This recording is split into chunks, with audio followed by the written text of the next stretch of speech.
Just as promised, Traveler and Paimon.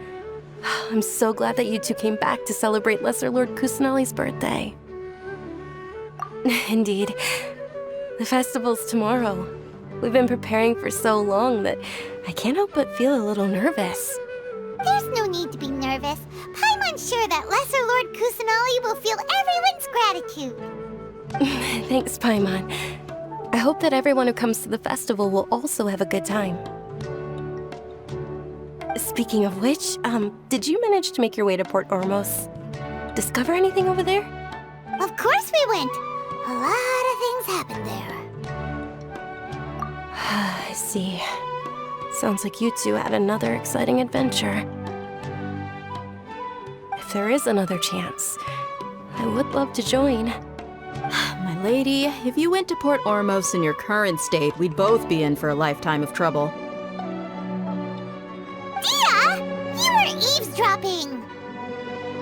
It's called covert protection. Keeping an ear out for what's going on around my employer is part of the job. It's all right, Dia. I merely said I would like to go. I know better than to think my body could handle it.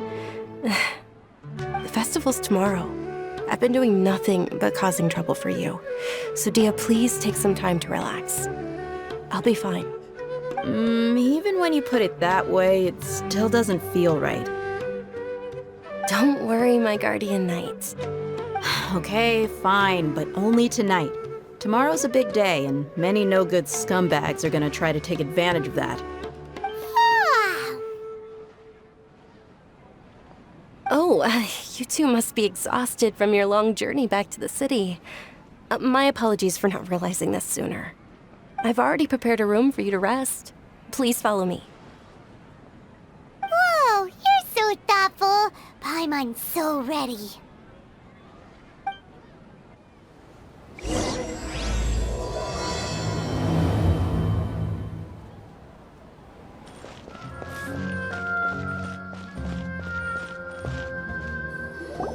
Here we are.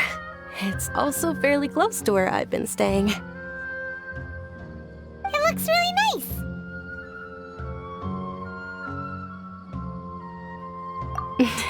Not at all. Just tell me more about your adventures when you next get the chance. That's Paimon's specialty. Paimon can tell you stories next time. Oh, if you don't mind, how about we all walk around together tomorrow? All of my friends will be working the festival, and Dia is still insisting on her covert protection. Yeah, it'll be pretty hard to relax and enjoy the festival if Dia's constantly hovering over you, right? Then let's meet at the nearby bazaar first thing tomorrow morning. Have a great night. It's a deal. Good night, Dunyarzad. I may be too excited to fall asleep tonight. See you tomorrow. Paimon started to really look forward to the Sub-Zero festival too. Will there be lots of yummy food? Oh no. Thinking about food is just gonna keep Paimon up all night.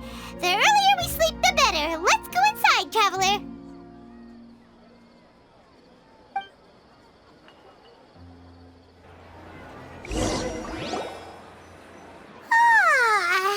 Did we oversleep? We should go meet Dunyarzad right away!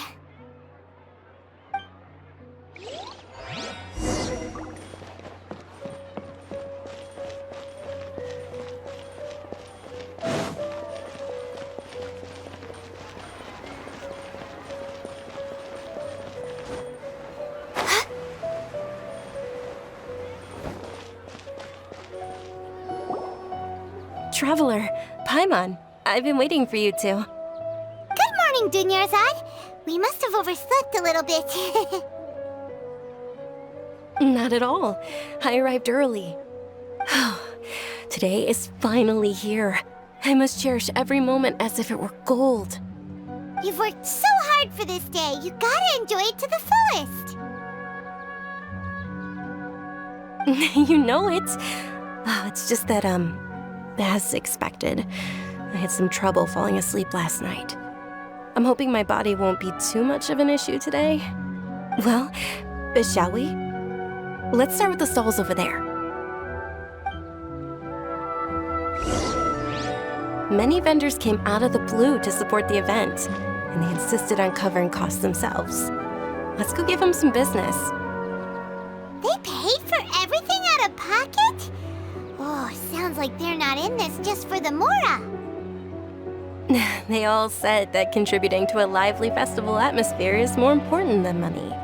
Especially since we don't often get to celebrate Lesser Lord Kusanali's birthday. Ooh, they're selling food over that way! Let's go take a look!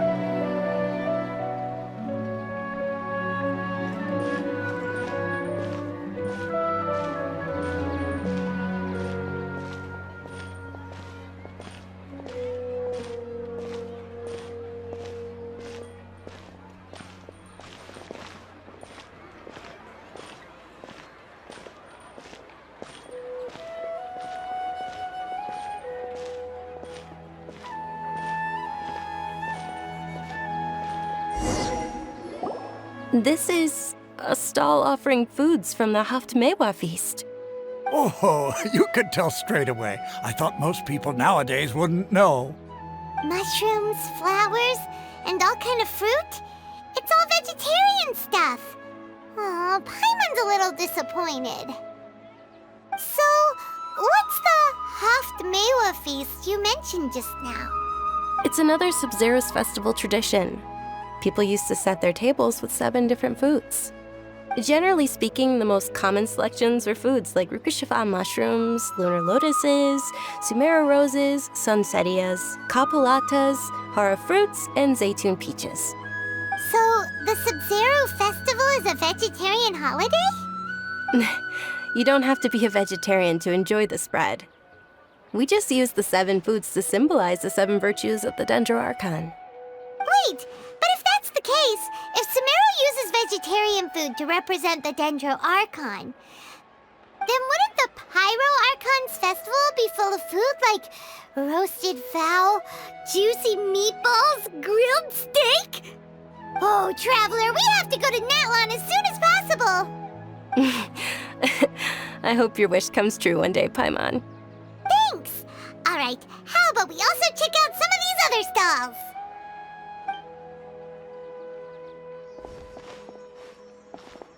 Dear customers, would you like to try your hand at alchemical divination? What's alchemical divination? Those two things sound like they'd be fun to try together. Right? I thought the same when I first heard about it. It is said to be a mysterious craft invented by none other than Lesser Lord Kusanali herself. So, how does it work? It's quite simple. After you give me any 2 alchemical reagents, I'll use them to perform a random transmutation. Sure sounds random. So random that it will probably fail. That is precisely what we need. After the transmutation fails, your one and only diviner here will interpret the remnants. Well, according to Lesser Lord Kusanali, everything is interconnected, and all that occurs can be traced back to fate. You could say this is a pearl of old wisdom. Why does everything sound so much more credible when Dunyarzad says it? Are you guys working together? So that's the true wisdom behind it. This young lady sure knows her stuff. So, how about it? Want to give it a try?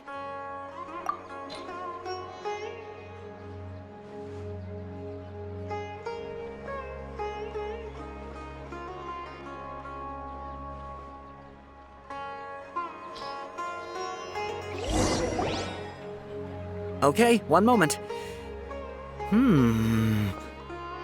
It's the moon. Paimon wants to take a look too. Is it? It looks more like a pie that Paimon bit into. Generally speaking, the moon signifies... It means... Wait a moment. Is he really looking it up in a book? Oh, I remember now. It means illusions and lies. Illusions and lies? That sounds rather ominous. Yes, but this book says that if you trust your intuition and overcome your fears, the sun will surely rise. He's not even trying to hide his book anymore. Naturally, fate will only ever show you the beginning of a journey. It is up to you to forge your own ending. Oh, thank you so much. I'll keep that in mind. Oh, it's nothing. I'm just learning as I go. Guess that was still pretty interesting. Okay, on to the next stall. They say the Sub-Zero's festival was very lively a long, long time ago. Large flower carriages used to parade through the city. As they headed towards Port Ormos, people would throw flowers, candy, and liquor all along the way. Dunyarzad's eyes are sparkling right now. I wish I could have seen that spectacle. But if you ask me, I'm sure Nilou's dance of Sub-Zeros would be just as impressive.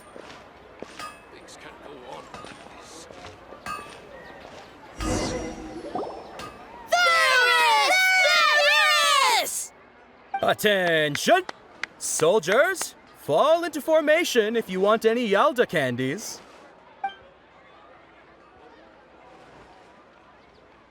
It's a weird guy with a weird hat. Hey, it's Dunyarzad! Wow! Miss Dunyarzad, the children love you even more than the Yalda candies. In the few short days it took to prepare for the Sub-Zero's festival, the children have all grown very fond of you. The Hallowed Night of Flowers. It's an honor that you know my name. Attention! In the name of Ferris, the Knight of Flowers, I commend you on your contributions to the glorious Sub-Zero's festival. All right, little soldiers. Take your Yalda candies and don't forget your loyalty to Lesser Lord Kusanali. Dismissed! Yes, Knight Ferris! Just what is going on here? Ferris, the Night of Flowers, is another Sub-Zero's festival icon, and one immensely popular with children. In the past, the actor portraying Ferris would also sit on a flower carriage. It's all thanks to Miss Dunyarzad's sponsorship that the children can make such wonderful memories today. As are we to you, Vihar. Oh, not at all. Oh, speaking of tradition, do you want some Yalda candies? They're a festival staple, and I happen to have some boxes readied here. Take a look and pick whichever one you want. Whichever one? Don't these boxes all look the same? That is the fun part. Each box contains a random flavor. It's up to the luck of the draw. Flavors include lavender melon, hara fruit, sunsetia. Ooh, those all sound pretty good. And there's also lizard tail and oni kabuto. Huh? What's up with those two flavors? Oni Kabuto is a little spicier than Lizard Tail. Dunyarzad, you tried them before? It's all right. Paimon believes in you. I also believe in your intuition. Great! These boxes of candy are numbered 1 to 5 from left to right. Which one do you want?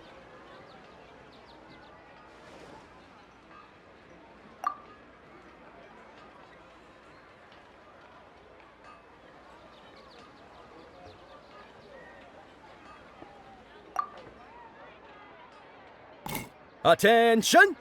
That's unfortunately lavender melon. Oh, Paimon thought you survived so many epic battles because you had incredible luck. But looks like Paimon was wrong. The sunsetia flavored candy was in box number 4. How about this? The most important thing is that everyone has a good time at the festival. So please, take both boxes. Really? Thanks a lot, Knight of Candies!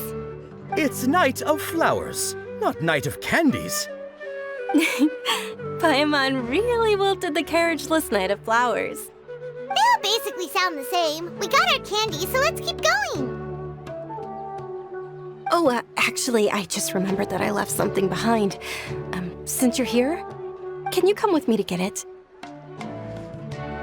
Dunyarzad, you probably forgot because you're so excited about the Sub-Zero's festival. How embarrassing.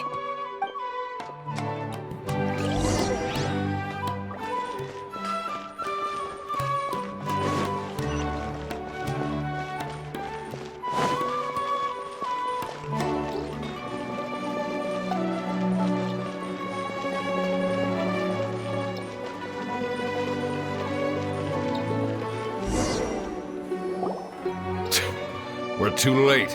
Who knew the little lady was such an early riser? I know, right? Hey, wait a minute. Pause. Isn't that her? Oh, that most certainly is. We're in luck.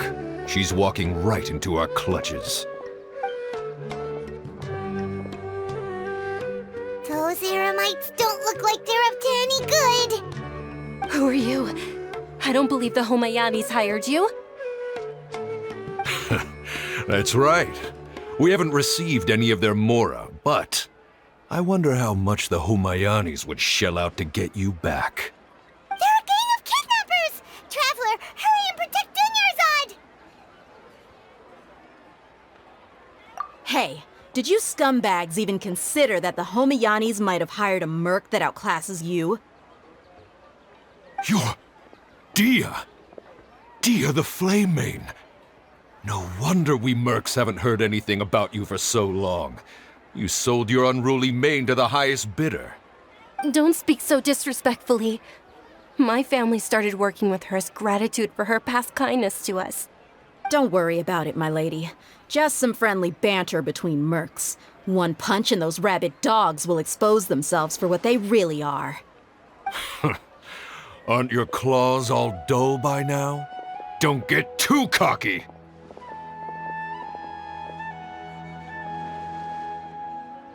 Traveler, take Miss Dunyarzad to a safe location. No, we're gonna stay and help. There's too many of them.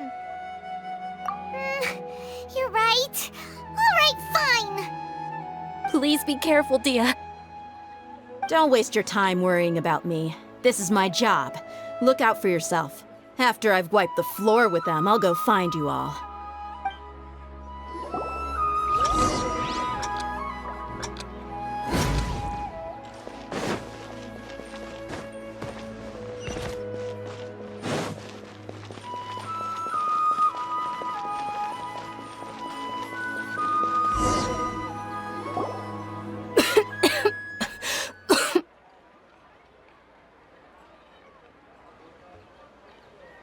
Dunyarzad, are you okay?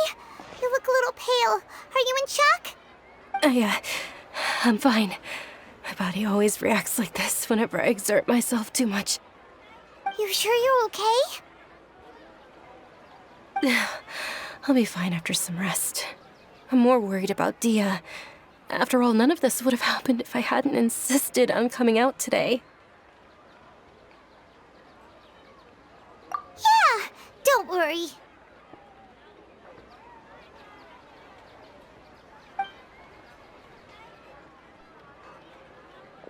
My lady, Traveler, found ya. Dia! You took care of them so fast! Any more of them? Or rather, did anyone follow you? Dia, your arm! Oh, this? I'm fine. It's just a scratch. Normally, they wouldn't have been able to land a hit on me at all, but I'm still getting used to this new greatsword. Please, let me take a closer look. Come on, it's nothing. Us mercs aren't as fragile as you think. Hold on, you said something about a new greatsword. What happened to the one you were using before? About that. Well, I sold it, because I was low on mora. Stuff like this happens every now and then. It can't be.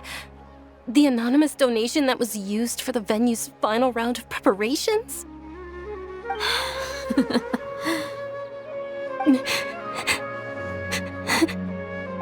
Hey, Miss Dunyarzad, I wasn't trying to make you cry. I'm not gonna lose my commission because I made my employer cry, am I?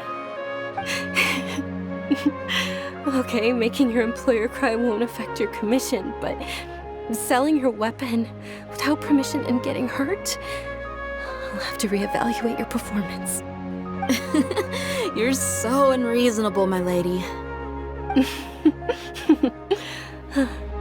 Thank you very much, Dia. Don't be like that. I get embarrassed really easily.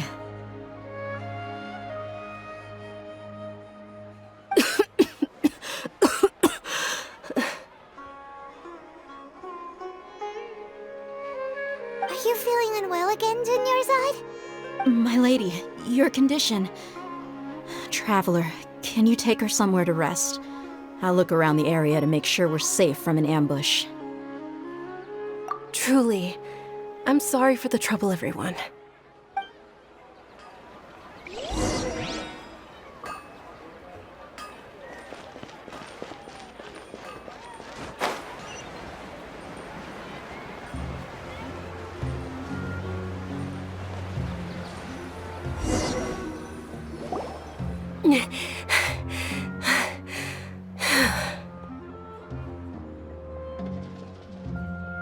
Are you feeling better, Dunyarzad? Yes, much better. Just give me a few moments and I'll be good to go. I didn't realize you were concerned about it. I guess I shouldn't continue to keep it a secret. I was actually born with Elazar. It's terminal now. Can't believe it's Elazar! Oh, you've already heard of Elazar. In that case, you probably know about its severity. Sumeru's current medical advancements still haven't been able to find a cure. The disease's progression can only be delayed through environmental therapy. Dunyarzad. There's no need to be sad. I've always lived with Elazar and I came to terms with it a long time ago. Compared to the simple fact that I'm afflicted with this, its effects on my life have been much more painful. I know that my family loves me dearly. They've done all they can to provide the best environment for me so that I can live for that much longer. However, I know I will one day succumb to this. Did you know? Before I ran away from home this time, the world outside of my home didn't even know that I existed. Since I was a child, all I could do was sit on my bed and stare at everything outside of my window. I'm sure my family's worried and disappointed in me for running away, but I just didn't want to have any regrets. I wanted to meet other people. To me, there's nothing more beautiful than being able to meet and speak with others. Not to mention the incredible time spent preparing for the festival, the joy on everyone's faces here, and all the support I've received from friends like Dia. This way, when my final day does arrive, it will be less sorrowful. At the very least, many people will remember that I once existed in this world, right? As long as you don't forget Paimon, Paimon also won't forget about you. No, even if you forget Paimon, Paimon will still remember you. Thank you two so much. I apologize for the depressing conversation. This is out of character for me. To be honest, Lesser Lord Kusanali gave me the courage to do all of this. If it weren't for her encouragement, I wouldn't have taken that first step. Thanks. There will always be frustrations in life, but I know that the point of living is not to leave behind any regrets. Oh, right!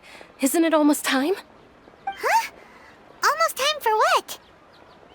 Isn't the Dance of Sub-Zeros about to begin? It's the part of the festival that I've been looking forward to the most. Nilu will recreate that legendary scene with her most splendid dancing. And the Sub-Zeros festival will conclude amid everyone's applause and blessings. And with that, my wish will also... Then what are we waiting for? Let's go to the stage! Yeah, we should still make it in time. Were you not aware that the law prohibits this type of performance from taking place without prior permission? Over there! Someone's yelling at Nilu! I think I just saw the Academia's Grand Sage. Why is he here in person? But the Dance of Sub-Zeros is one of the key parts of the Sub-Zeros festival. If we can't perform it...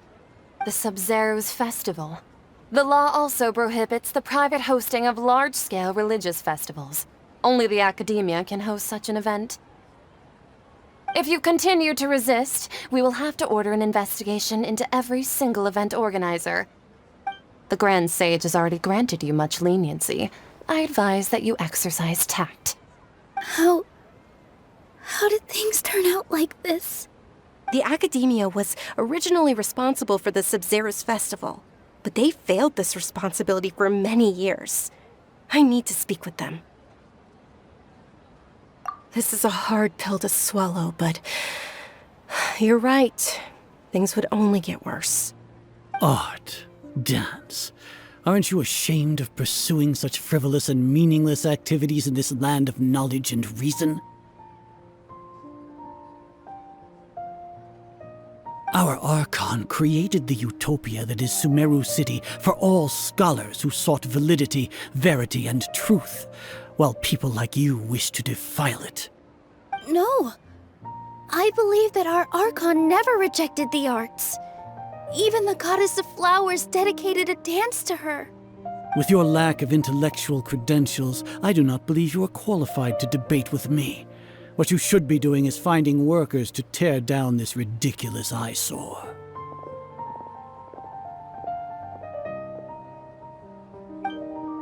When we return, have the scribe draft an ordinance before the next Nyargarbaha Day that prohibits public art performances. We will announce it to the public later via the Akasha. Understood. I will inform him when I return.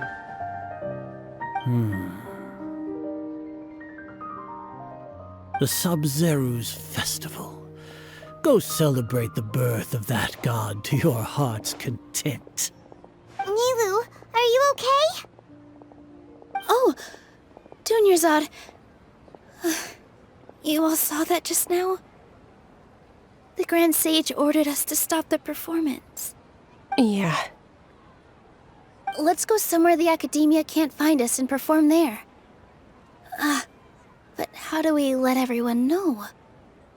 And what about the atmosphere on the stage? Or we could get people to block them off so they can't interrupt the performance. No. They just threatened to investigate the organizers. If we were caught... Nilu, it's all right. Don't worry about it. But you've been looking forward to the Dance of Sabzeruz so much. And I know how important this festival is to you.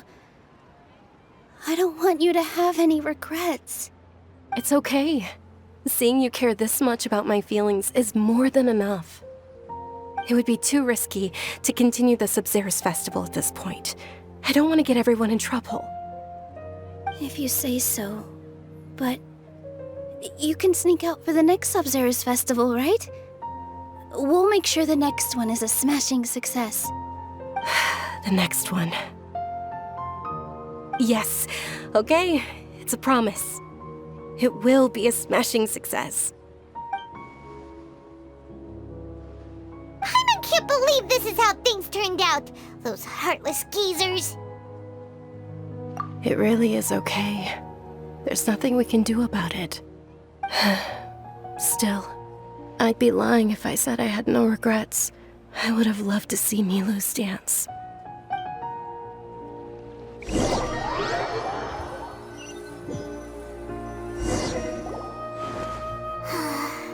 A lot happened today.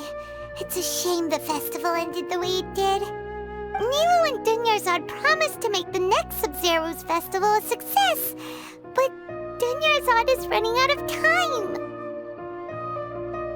Yeah.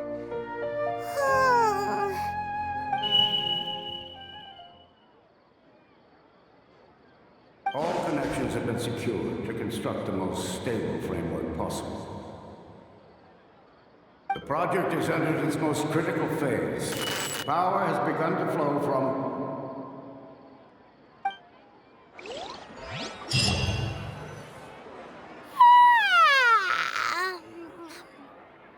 Oh, we're gonna be late! It's all because you wouldn't get out of bed! We should go meet Dunyarzad right away!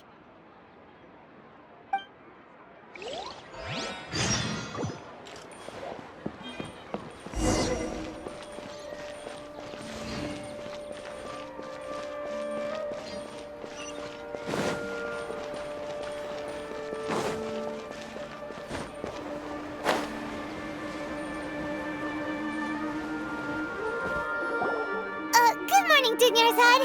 Sorry we're late. Not at all. I arrived early. You seem kinda tired. Did you not get enough sleep? I'm doing well. There's no need to worry. Shall we go? Let's start with the stalls over there. Sure! Traveler? Why are you just standing there? Let's get going!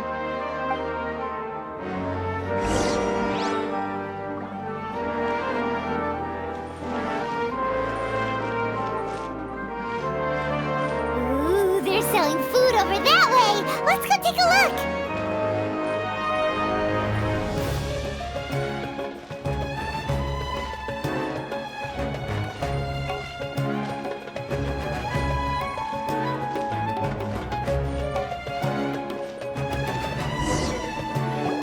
This is a stall offering foods from the Haftmewa feast. You are quite well informed, miss. I thought most people nowadays wouldn't know. They're all plants! Oh, Paimon's a little disappointed. Actually, what is the Haftmewa feast you mentioned just now? It's one of the Sub-Zerus festival's traditions. People used to set their tables with 7 different foods to symbolize the 7 virtues of the Dendro Archon. Remnants appear to be in the form of the moon. Really? Paimon thought it looked like some kind of food. The moon signifies... It's escaping me for now. Wait a moment. Is he really looking it up in a book? Oh, right. It means illusions and lies. But if you trust your intuition and overcome your fears, the sun will surely rise. Understood. I'll keep that in mind. Oh, it's nothing. I'm just learning as I go. Guess that was still pretty interesting. Okay, on to the next stall. So, where to next?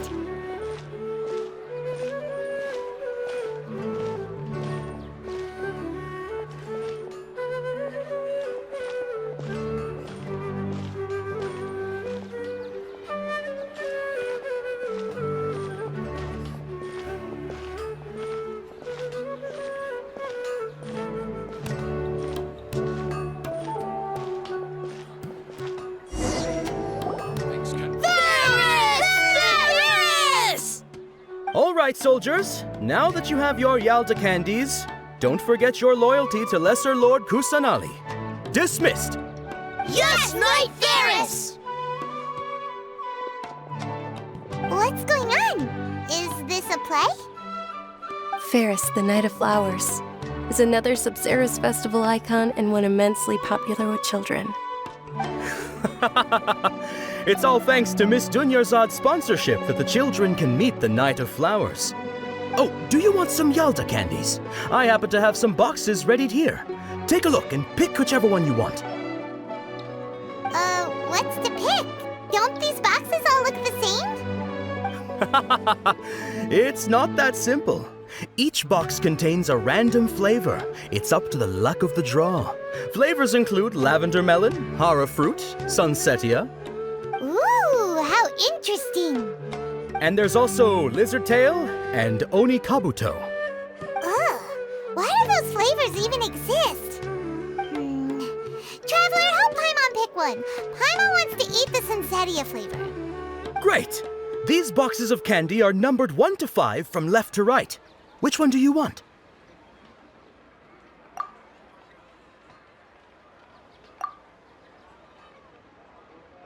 Ah, excellently chosen. Number 4 is indeed sunsetia.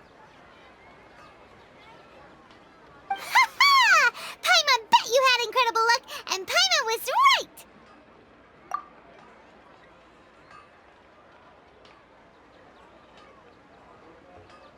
Huh? How's that possible? It's obviously random. Maybe we didn't sleep very well last night. Or maybe we slept too much.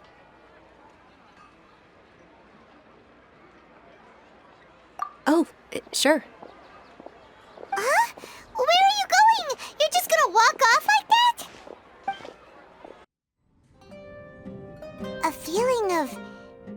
vu? Oh, Paimon knows what that is. It's when you feel like you've already experienced whatever is going on. In that case, Paimon also felt something like that today. But that's just our brains playing tricks on us, isn't it? So why'd you run here in such a hurry? So that's it! You're intentionally doing things you usually wouldn't and seeing if you still get that same feeling of déjà vu. Welcome, you two. Are you here for lunch? What would you like to eat? Got it. You don't look like you're from these parts, but I gotta say, you've got good taste. I'll give this order to the kitchen. Coconut charcoal cake?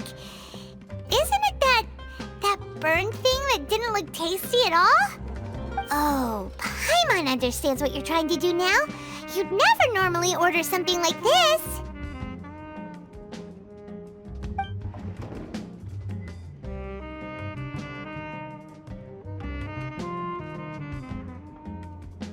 That thing?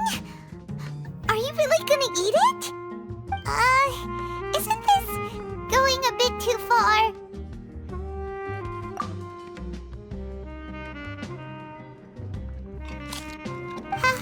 How was it? The look on your face is telling Paimon that it tasted awful. Then, you mean... That's impossible! We were just talking about how gross it looked! So, would this be a case of taste bud déjà vu? Paimon also gets the impression that we've been here many times, even though we aren't regulars. How about we go out again and try something else?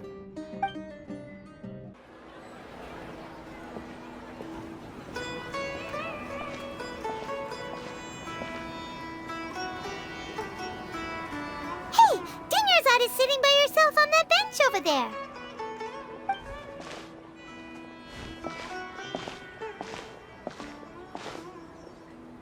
What a coincidence, Dunyarzad. We meet again.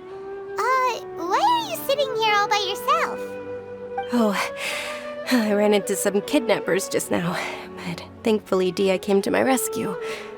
I started to feel unwell after that, so I sat down here. Kidnappers? Oh my goodness, are you hurt? I'm okay. Dia's arm got scratched, but it isn't serious. Whew, that's a big relief. But, Dunyarzad, you seem a little down today. It's the Sub-Zero's festival, and you've been looking forward to it so much! Not at all. I've always been like this. Excessive physical exertion or strong emotions tend to aggravate my illness. Besides, no matter how amazing today may be, it is but a single day. After however many more days, my time will come to an end. Paimon doesn't quite follow you, and Paimon feels like something's really got you down right now. It really is fine. I don't mind. Huh? Did something happen? Dunyarzad, have you ever felt déjà vu? You know, like when you've already experienced something that's happening right now? Déjà vu? No. But my days have been the same for years now. Even if I were feeling déjà vu, I suppose I would already be used to it. Oh, Paimon sees. Then, is it only the two of us? It's almost time. Huh? Time for what? Nilou's Dance of Sub-Zeros is about to begin. Let's go.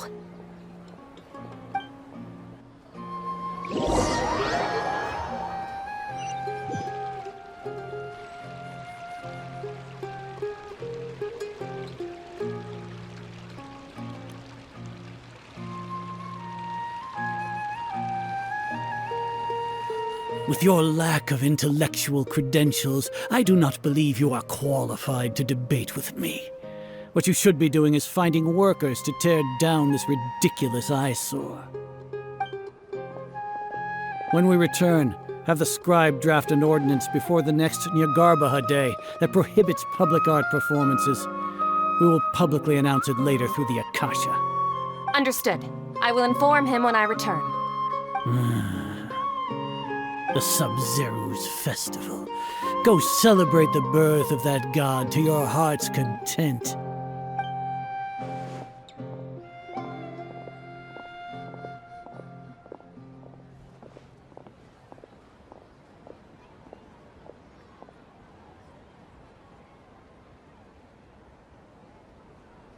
Nilu, are you okay? Oh, Dunyarzad.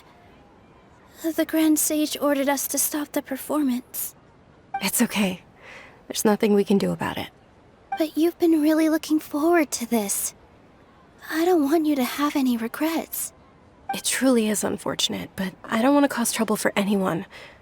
Didn't the Grand Sage say that he might investigate the organizers? True, but... Well, okay. I'll just have to try again next year. The next festival. I probably won't be around by then.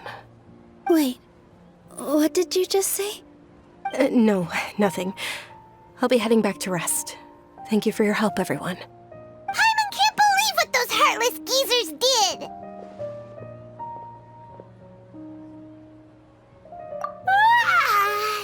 Did Dunyarzad already go back? We should also return and get some sleep.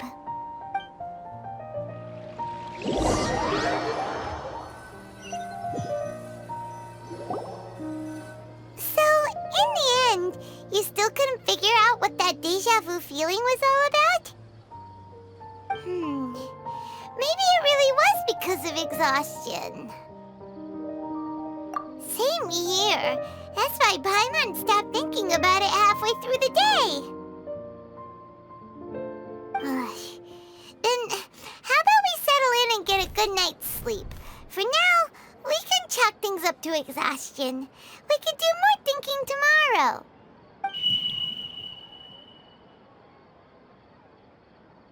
Observing a modest drop in the output of jnana energy, but values still remain within normal parameters.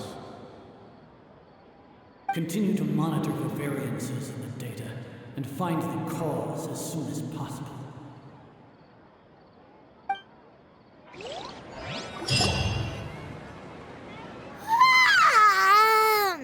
Why does Paimon feel so tired after so much sleep?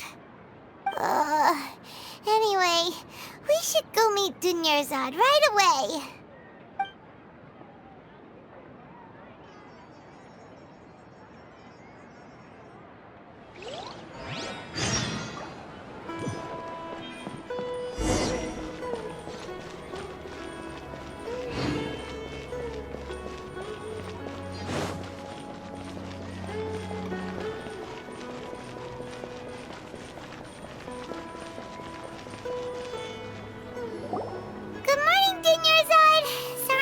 You waiting? Not at all. I arrived early. Huh? Paimon thinks you sound kinda tired. Did you not get enough sleep? I'm doing well. There's no need to worry. Shall we go? Let's start with the stalls over there. Great idea! Let's get going! Traveler?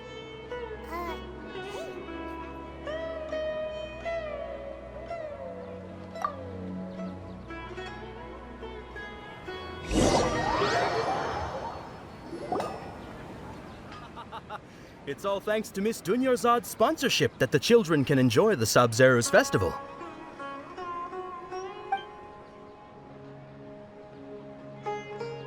Oh, are you interested in Yalda candies? I have some boxes of candy here. Pick whichever one you want.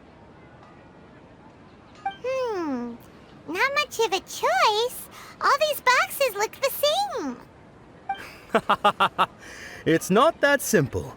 Each box contains a random flavor. It's up to the luck of the draw.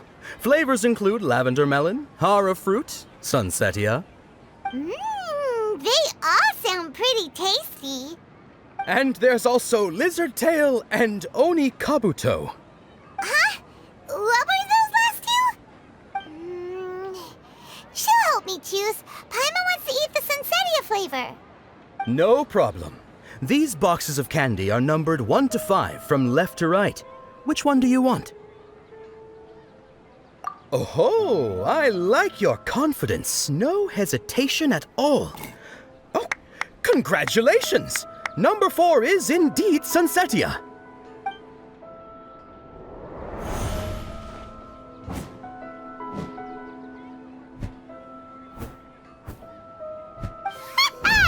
Paimon knew she always had incredible luck.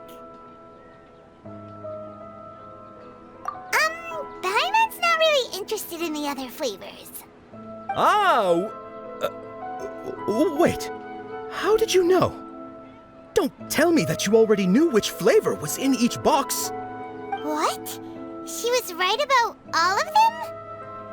That couldn't have been luck. How is this possible? I packed all those boxes this morning and they've been sealed ever since. You couldn't have known beforehand. Mind reading?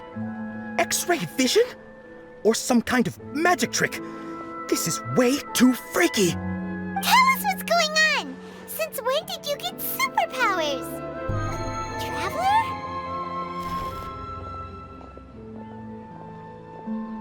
Hey, where are you going?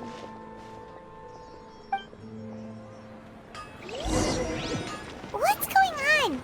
Did you see something? Us leaving Dunyarzad without letting her know is kinda rude, you know.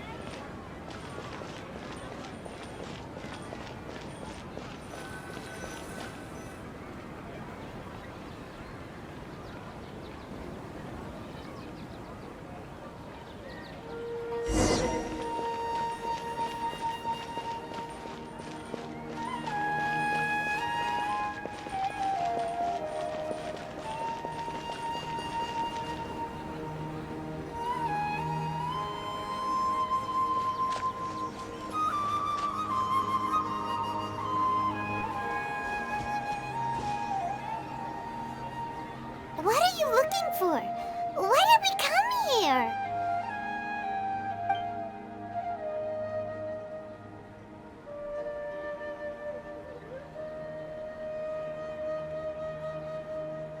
Traveler?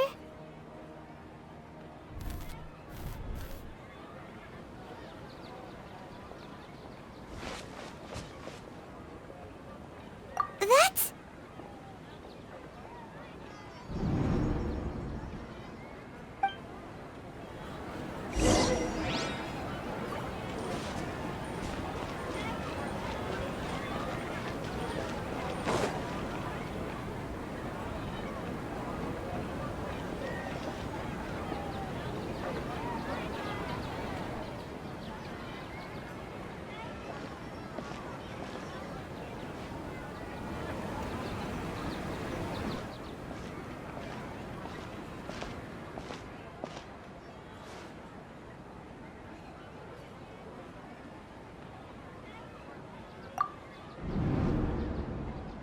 Look! That's... Isn't that Dunyarzad?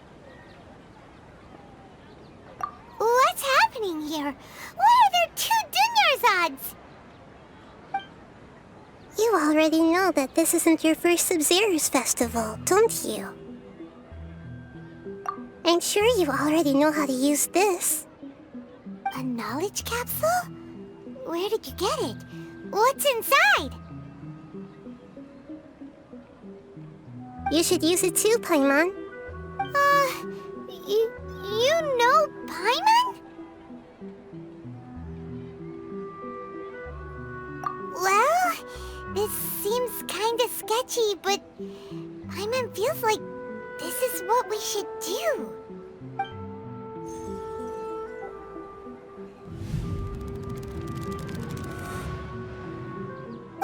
What the?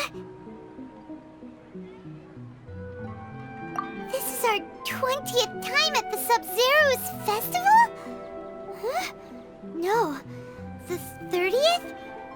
30th? Just how many times have we been to the Sub-Zero's festival? Have we been trapped in a single day? If it weren't for you, we wouldn't have even realized.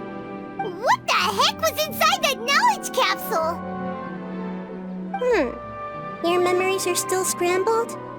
Try your best to remember. This isn't the first time we've met, and I answered that question a long time ago. Let Paimon think. Oh, it's coming back. Meeting you was the real catalyst for restoring our memories, and the knowledge capsule was just your means of showing our minds the way. What about everyone else? Why are you only helping the two of us? Your sense of déjà vu is stronger than everyone else's, yes? As for an explanation, you two received the blessing of Dendro, and you also have special, sensitive constitutions. It was as if a single sheet of paper was separating those memories from your consciousness. A familiar question. I think this is the 7th time you asked that. As you can see, she isn't doing well. You probably sensed it too. The Dunyarzad you were just with is different from the first Dunyarzad you met. That first Dunyarzad is in front of you right now, and she doesn't have a lot of time left.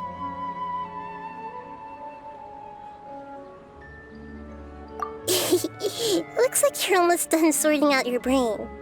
Oh yeah, I'm Nahida. Good, you passed the test. What's happening? You can awaken our memories, and you seem like you know what's going on.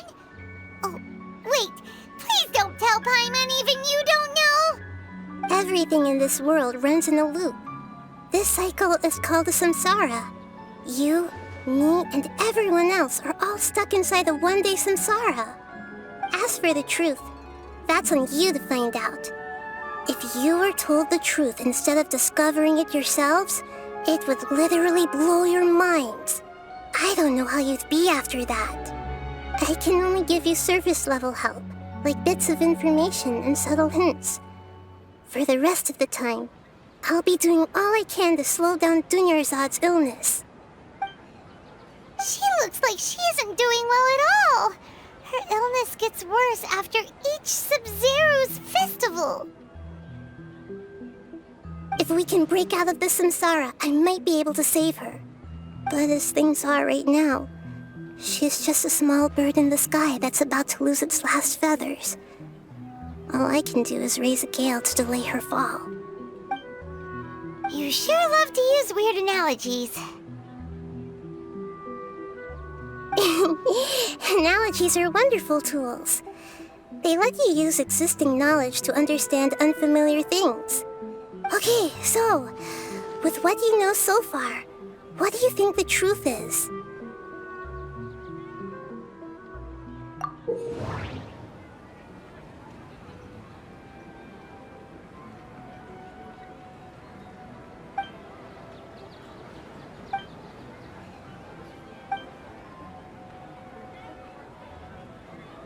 We've already experienced the Sub-Zero's festival many times, and the day of the festival seems to be in a perpetual samsara.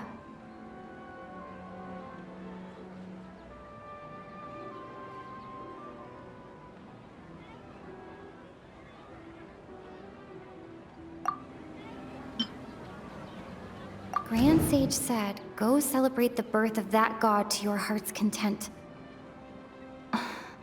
Did he mean something more?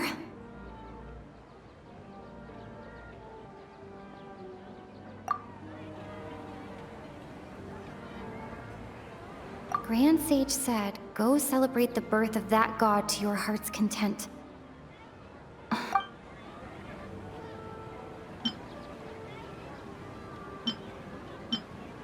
My mind feels exhausted, even though I haven't done too much thinking.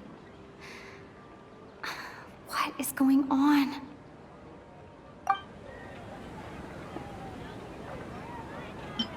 What's happening right now seems to have happened before.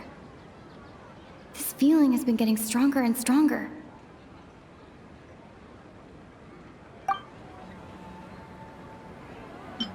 The moon, illusions, and lies. What do they all mean?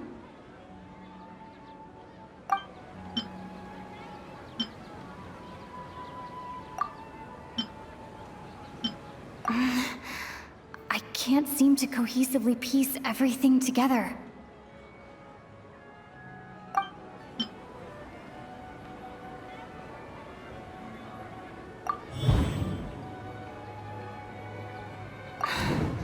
That should be it. The flow of time is endlessly cycling within one single day.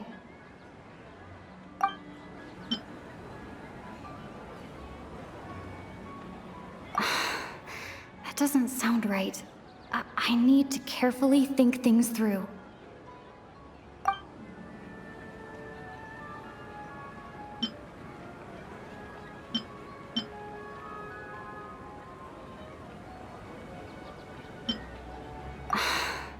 That doesn't sound right.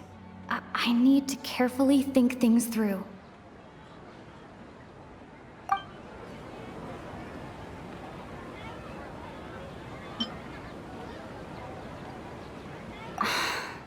That doesn't sound right. I need to carefully think things through.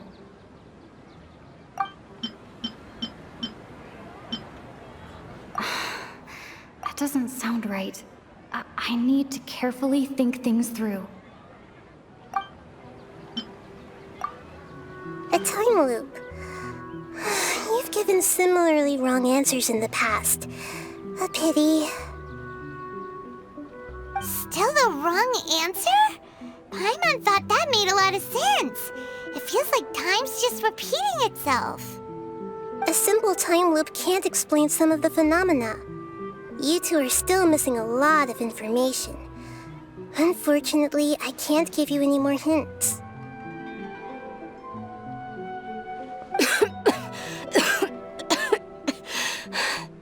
Dunyarzad.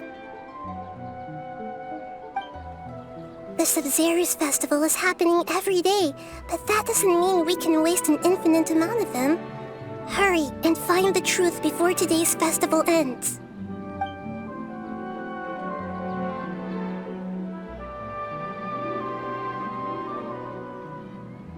Let's think about our current situation. To save Dunyarzad, we have to escape the samsara of the Sub-Zero's festival. And to do that, we need to figure out what's happening. The truth. Nahida rejected the idea of a time loop, so we must have missed something, right? Paimon's memories say that we've already done this many times, but let's go talk to people again.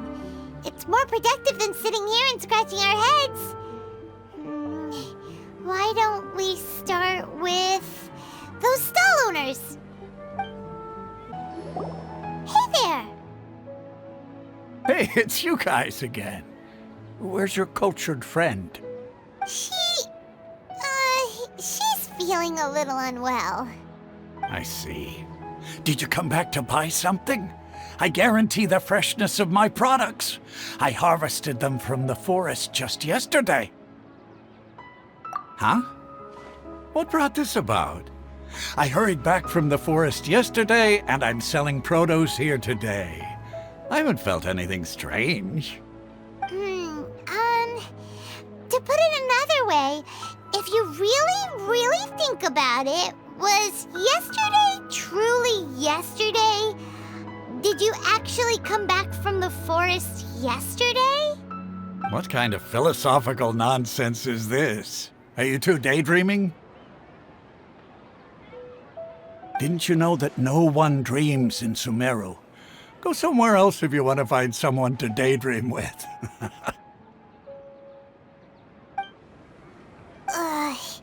He actually has a point. Is this a dream? Is everyone dreaming? True. It's so weird that people here don't dream. Why is that? Anyway, if this all really were just a dream, we would have woken up a long time ago. We asking around.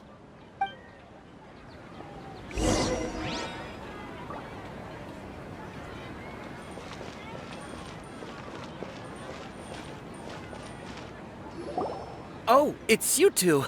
Was my divination so accurate that you felt compelled to compliment me in person? Ooh, I knew it! I told you, the god's divination is highly accurate. You just hadn't fully understood its significance yet. You're really excited about this, huh? That's exactly why we came back. Help us better understand it. Help you better understand it? Well, that isn't exactly what I excel at. So, you're admitting that you don't have a clue? Anyway, what kind of situation did you get into? Huh? Hold on a second. I thought you guys just lost your wallet or fell for a scam. What you just said, are you serious? Does that kind of thing actually happen in real life? Paimon knew you weren't going to believe it. Marvelous. Truly marvelous. I believe you. Recall the interpretation of your divination, the moon, illusions, and lies. It really felt like an omen. When you say it like that, the divination does sound like it's related to what's going on. Can you read any more into it? I believe that the Archon's revelations are never more than vague hints. Anything more specific is beyond the reach of mere mortals. The book only says, if you trust your instincts and overcome your fears, the sun will surely rise. So that's how it is. Looks like fortune-telling is just fortune-telling. It's no good for practical problems. We haven't made any progress. Who else can we talk to? Paimon remembers that we tried talking to her a couple of times, but she always thinks we're playing pranks on her. You think she'll brush us off again? Yeah, if we tap into Dia's strong sense of responsibility as a mercenary, then she'll definitely take us seriously. At this time of day, Dia's probably just finished beating up those kidnappers. Let's go find her.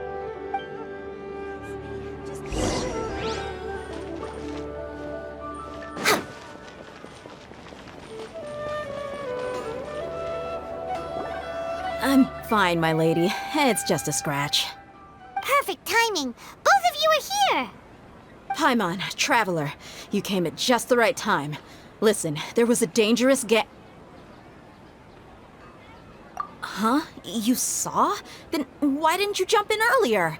If someone was protecting Miss Dunyarzad, I could've went all out. Anyway, can you do something for me? You want the traveler to take Dunyarzad somewhere to rest up while you check to see if there's still any kidnappers around. Did Paimon get that right? How did you know what I was going to say? We need to say something convincing.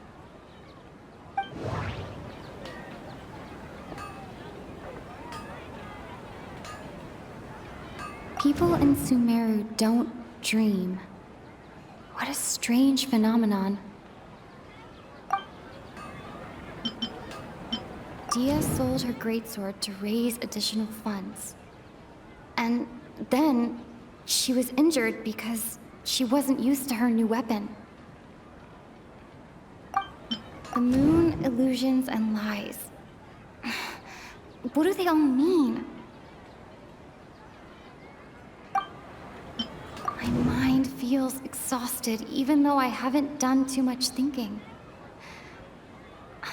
What is going on? Tell her, traveler!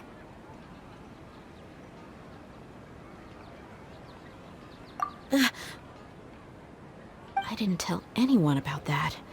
Including Miss Dunyarzad. You couldn't have known.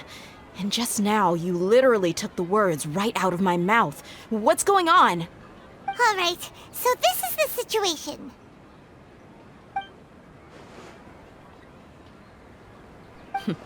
It's kinda hard to believe what you just told me. First, let me make something clear. Most of us desert dwellers might not be the scholarly type, but we do have basic common sense. She's quieter than usual, uninterested in anything, and really gloomy. Yeah, she isn't the same as before, but her parents said that this is how she was like at first. Huh? At first? I don't quite understand what you're all talking about. I'll go rest on the bench over there. My lady, are you angry?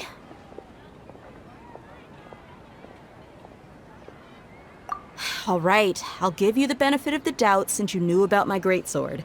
Let's make this a quick trip. Miss Dunyarzad isn't completely safe here.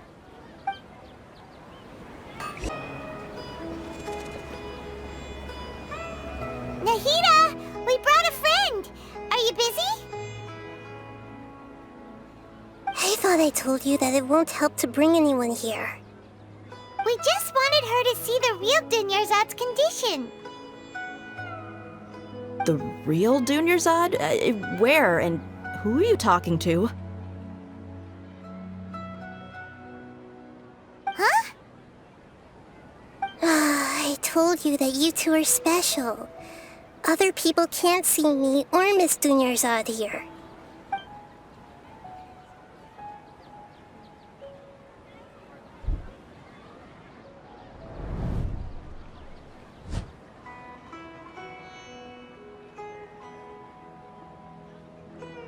Hold on. Over there. Is that? Wow. How perceptive. Does she have invisible antennae? Miss Dunyarzad, she's lying down here, isn't she? How's she doing? Her condition's really bad, and she's basically in a coma. How did you know she was here? I can sense her aura. There are also lingering feelings of something like regret or disappointment. What happened? Do you believe us now? The Sub-Zero's festival has been repeating itself. So, you think the sages are behind this? Yeah, they've always been against us. Wouldn't surprise me if they're using the Akasha to intentionally repeat the Sub-Zero's festival as a sick joke. You have a point. Aside from the Dendro Archon, the Academia's sages are the only ones in Sumeru who could pull off something like this. Maybe there's more to the Akasha than we know. Right! Didn't you awaken our memories using something that looked like a knowledge capsule? That means you must know something about the Akasha! The Akasha relies on the power of a gnosis to operate, as it is the manifestation of the God of Wisdom's power. It compiles the wisdom of the entire populace, and it grants knowledge to the people. A gnosis could do that? No wonder the Akasha is so magical. It's being powered by the gnosis of Sumeru's Archon. So, this Nahida you mentioned, what did she say? She said, and Paimon quotes, "The Akasha relies on the power of a gnosis to operate, as it is the manifestation of the God of Wisdom's power. It compiles the wisdom of the entire populace and it grants knowledge to the people." Compiles the wisdom of the entire populace and grants knowledge to the people. Wait. I get the grants knowledge part. That's what people have always used the Akasha for. But compiling the entire populace's wisdom? How does that work? Did she mean that the sages enter new knowledge into the Akasha? Oh yeah, that sounds about right. What do you think?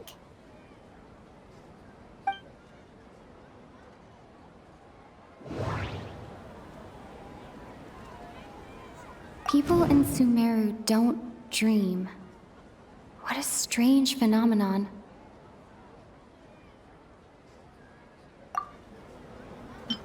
Okay, Nahida said, the Akasha relies on the power of a gnosis to operate, as it is the manifestation of the God of Wisdom's power. It compiles the wisdom of the entire populace, and it grants knowledge to the people. That doesn't sound right. I need to carefully think things through. That doesn't sound right. I need to carefully think things through. My mind feels exhausted even though I haven't done too much thinking. What is going on? What's happening right now seems to have happened before. This feeling has been getting stronger and stronger. That doesn't sound right. I need to carefully think things through. You mean the Akasha is causing our mental fatigue? Huh. Now that I think about it, my head's been feeling unusually heavy. When the desert dwellers set off on their quest for knowledge, a sage once said, knowledge always comes at a price. Compiling the entire country's knowledge. You think the Akasha pulled a 180 and is extracting information from us? Who knows? The Akasha can put knowledge into our heads, so who's to say that it can't also poke around in there? We don't know any specifics. What's the point of doing something like that? Just think about it. If you could combine the knowledge of every single person in Sumeru, then you can basically turn Sumeru City into a single massive brain. This hive mind could make breakthroughs in problems that even the smartest geniuses can't crack. An excellent deduction. And the analogy comparing Sumeru City to a massive brain? I love it. In that case, we should take off our Akasha terminals right away. Maybe that'll solve this problem. Yeah, I was only wearing this for show in the first place. Didn't expect the sages to cook up such a conspiracy. Mark my words, when this is over, I'm getting evidence and exposing this whole thing to the public. How does everyone feel? Huh? What is it? Oh, that! Paimon knows what you're talking about. It's a single soft beep that sounds like it's coming from the Akasha terminal. The sound of a beep. Could it be a prompt tone for when the Akasha is operating? That's probably an important clue. We weren't using our terminals, but we heard a beep anyway.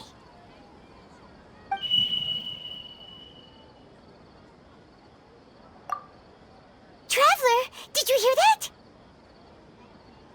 I heard it too. Our ears aren't messing with us. There was definitely a beep, but it sounded like it was coming from inside my head. We took off our Akasha terminals.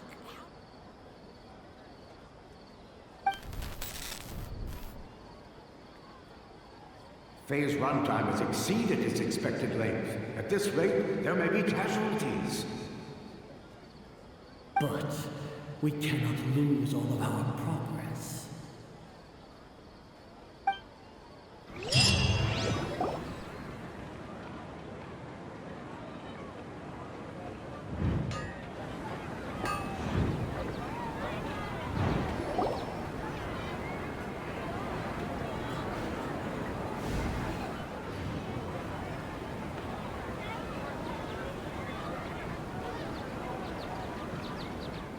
Paimon remembers everything!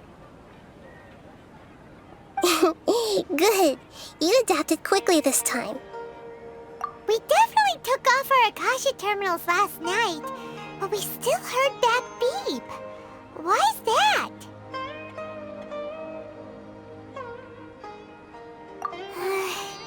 But now we can at least confirm one thing. The Akasha definitely has something to do with whatever's trapping us in this cycle. Oh, Paimon doesn't get it. Why would the Akasha go this far if all it wants is everybody's wisdom? It's extremely difficult for lab rats in an experiment to understand why they're being treated the way they are. If we're lab rats, then what are you? Nahida, you've never told us anything about yourself. I guess I'm the moon. The moon? Wasn't that the result of our divination? Anyway, knowing who I am won't help you get closer to the truth, so you should focus on other things. Don't get distracted and miss any clues. Okay then. Dia helped us a lot yesterday, so let's go find her. If Paimon's reading the time correctly, those kidnappers should be showing up soon.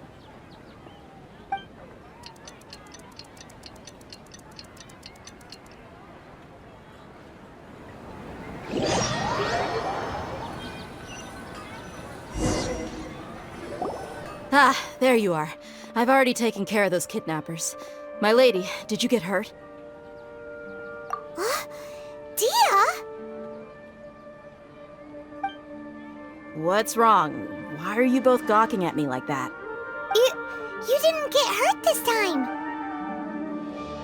Huh? What do you mean this time? Why are you so surprised that I managed to get out unscathed? Those kids were amateurs.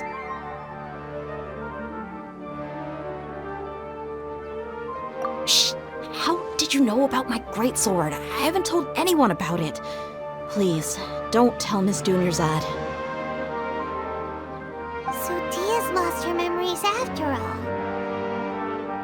Anything strange? You already know that I got a new greatsword. If I had to say something, it's weird how such a new weapon could feel so familiar. It's as if I've already used it to fight a countless number of battles. You're saying that although you don't remember using it, your body feels like it does? That's right. Both mercenaries and warriors heavily rely on muscle memory. Only knowing the theory of battle won't get you anywhere. Traveler, what do you think?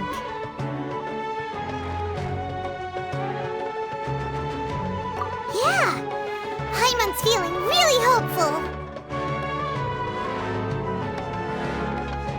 Oh, you're right! Earlier in the Samsara, something like this would have never happened.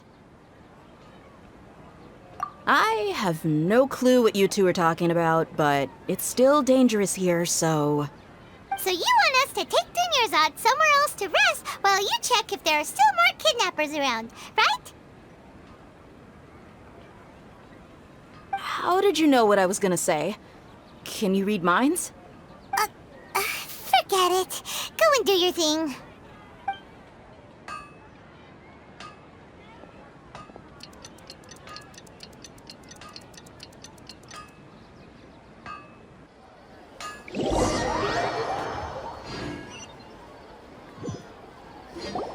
Whew, it's finally nighttime.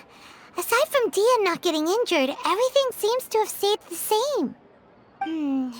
Listen, Nahida, we found out that Dia got out just fine today, even though she got injured every other time she fought the kidnappers.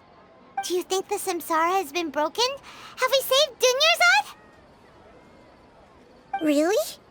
Good job on all that progress. Get some good sleep tonight. Hey, what kind of an answer is that? Tomorrow will come. Everyone assumes this is common knowledge, but the only way you can know that for sure is if you experience tomorrow. How many todays has it been? Is it possible that today will be followed by yesterday? Does tomorrow truly exist as anything beyond a made-up concept? It's even possible that this entire world is a lie, and the history of the whole world has just been one endless Sub-Zero's festival. Okay, no more. Paimon's brain is already shut down. That's why it makes no sense to waste your energy thinking about things you will learn tomorrow. Get some good rest. You know, use the bathroom and flush your anxiety dookie away. Huh? Hold on, what did you just say? Did Paimon hear you correctly? Huh? People always say they feel a sense of relief after they take a duk-duk. That's why I suggested you could try that. Is that so strange? It's so strange and so against common sense that Paimon's at a loss for words. You were sounding kind of smart just a minute ago. Yeah, even though it's happy and lively at the Sub-Zero's festival every day, it feels Feels like it's been a long time since we've really gotten to relax. Let's go back to our room.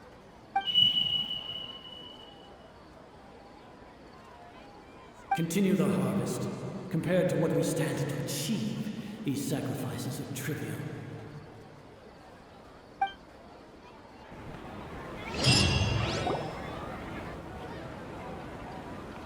We're still in the same day!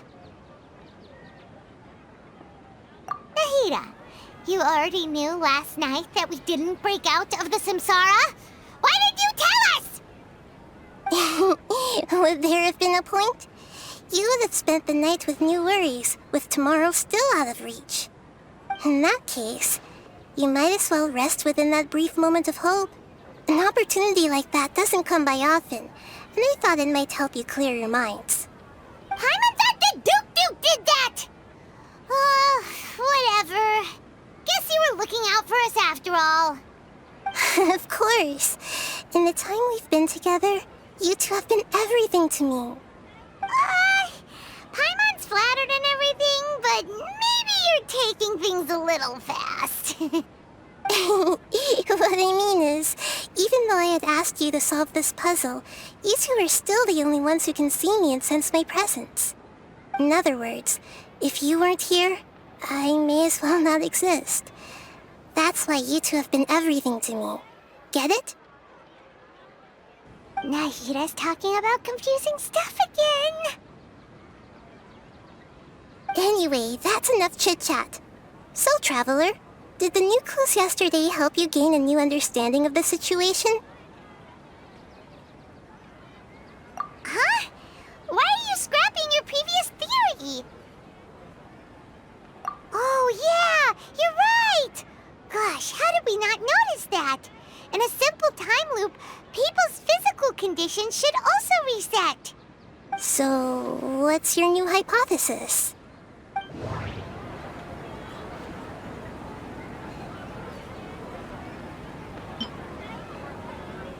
Mercenaries rely heavily on muscle memory. And Dia was able to use her experiences to avoid injury in later samsara cycles.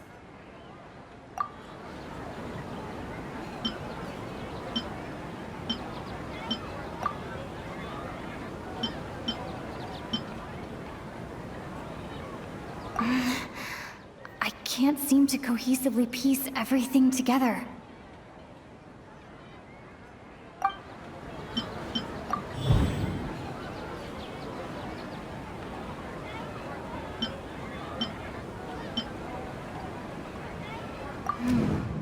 The beep is a prompt tone for Akasha operations. We still hear it every night, even though we removed our Akasha terminals. If all our memories of a day are erased at the end of that day, then we would unwittingly relive that same day again and again.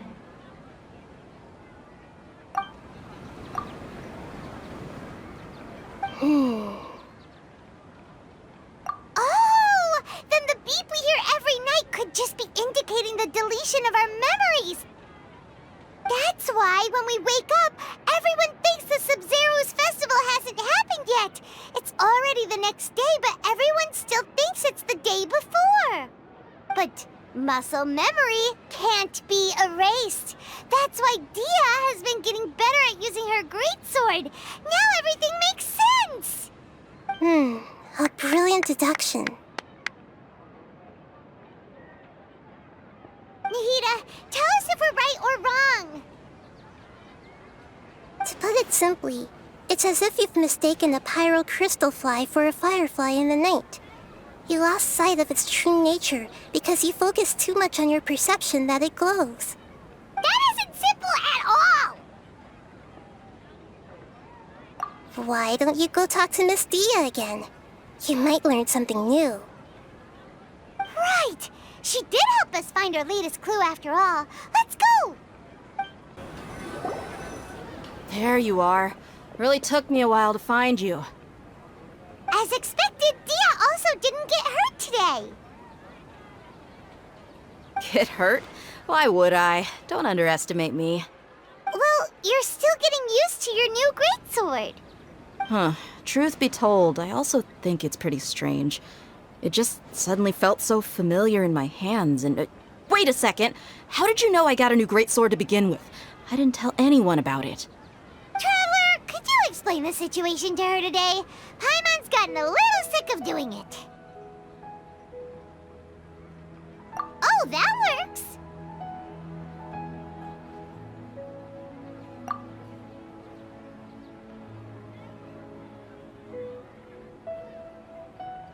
What happened to you guys while I was gone?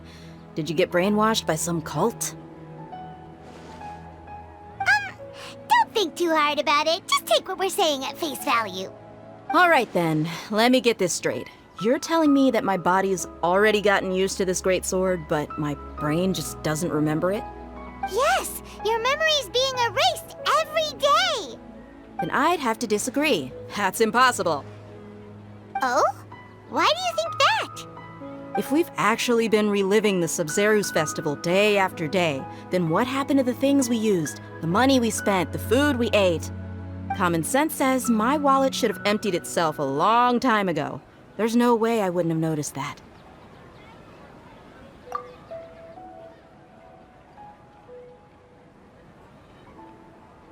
Right!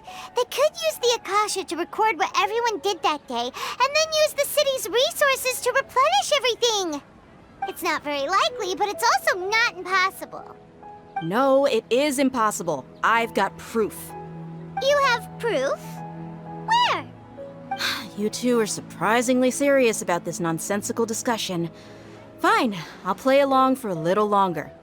Come with me, Miss Dunyarzad. Please come along as well. I still can't guarantee that this area is safe.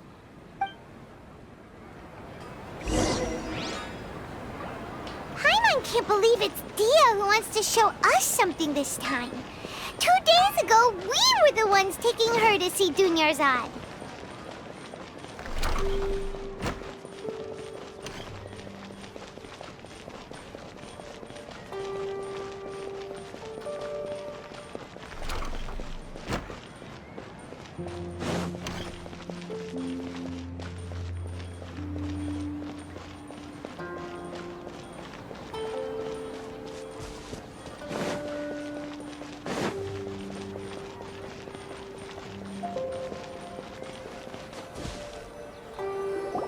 This is it. Huh? This is a wooden training dummy. What about it? See those marks on the dummy? Those are the result of several days' worth of practice. Let's say the sages didn't replace it every day. Shouldn't it be hacked to pieces by now? That's true, but what if they did? Then the sages would have had to reproduce every mark I left during previous training sessions. I'm a professional fighter. My martial school has always emphasized the importance of refined control. The force, angle, and entry point of each strike is calculated and deliberate. That's why I remember every mark on the dummy, as well as my state of mind as I made each strike. It's just as they say, each swordsman has their own unique style, and even the same swordsman can't make the same cut twice. It would be impossible to copy these marks. Is it really impossible?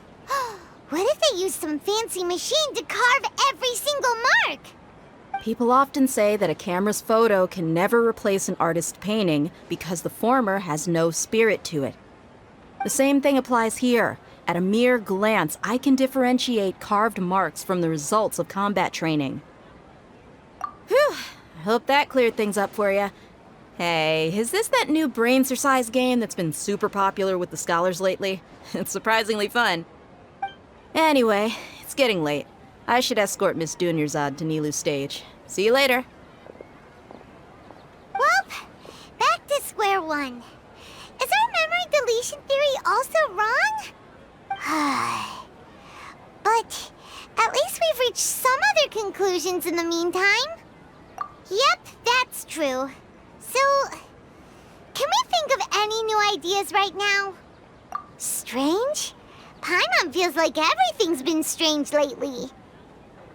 Huh? Leaving the city? You're right! It's really strange how we never thought Many things should become clear if we can confirm the flow of time outside of the city. Paimon can't believe it! Did we miss this because we're tunnel visioning too hard on our other theories? Or because we're just too tired? How about we go back and ask Nahida? Maybe we've forgotten something about leaving the city.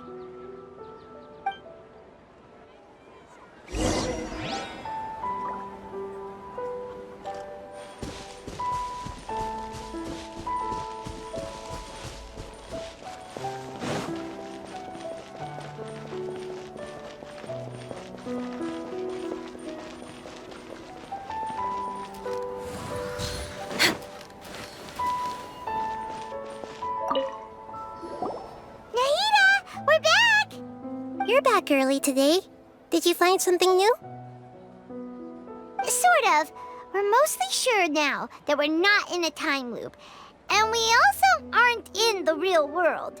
But at the same time, we have a new question. Leaving the city. As far as I remember, you've mentioned your plans to do that twice before. We did? But we don't remember anything. What happened after we talked about those plans? What did we say when we got back? Let me think. I don't think you ever actually told me what the outcome was. Oh, it's probably more accurate to say that both times you never came back the whole night. But you two sometimes stay out the entire night anyway, so at the time, I didn't think too much about it. It is true that sometimes we lose track of time during our investigations. Before we know it, it'll already be the next day. But still, neither of us remember anything about leaving town. Really? That's kinda strange. In theory, I should have already awakened all your memories. Yep, something here's definitely fishy. Let's get to the bottom of this tomorrow.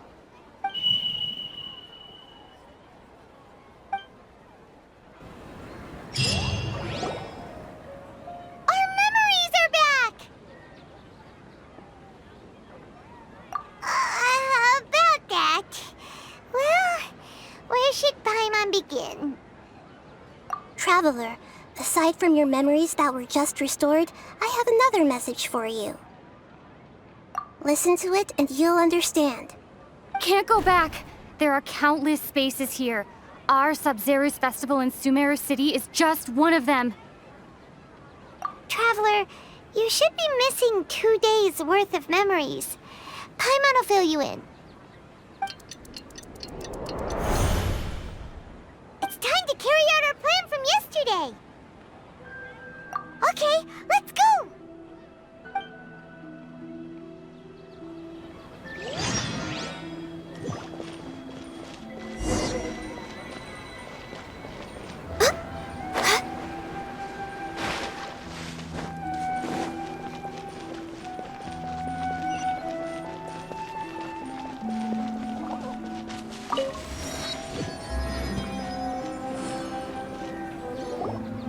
Why can't we leave the city? What is the academia up to now? Don't ask me. It's not like I can tell you anything. This is a direct order from the Grand Sage. Just wait until tomorrow. I have a real emergency. My goods have already arrived at Port Ormos. If I don't hurry, they'll be stolen. That's your problem. Make sure you make a request in advance next time. But it's not like you can just predict business matters in advance. It looks like the academia already announced a lockdown for Sumeru City today. How completely unsurprising. Let's go and question them.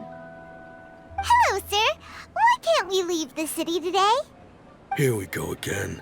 Don't ask me. I don't know either. We just received an order that no one is allowed to enter or exit Sumeru today. They didn't tell us anything else.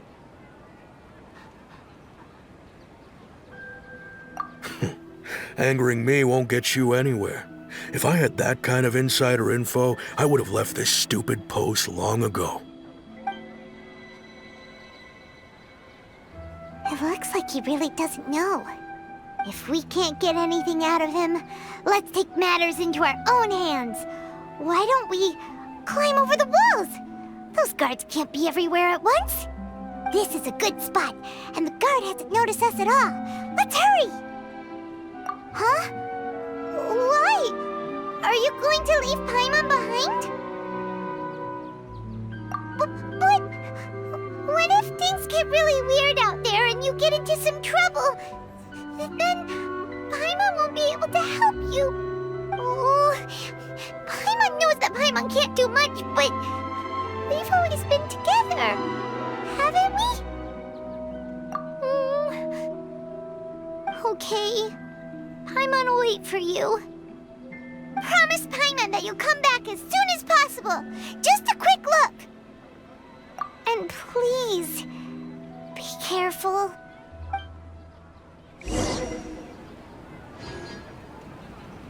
Memories!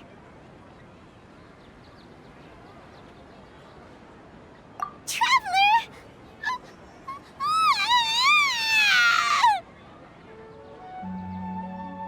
Paimon thought Paimon would never see you again. You just disappeared. Paimon waited for you for hours and hours at the city wall and you never came back. You promised Paimon that you were only taking a quick look. Paimon, calm down. She's here now. I don't think she understood what you were saying. Paimon doesn't care. Paimon wanted to go look for you, but you also said that Paimon should stay. Paimon was so worried and so scared the entire day.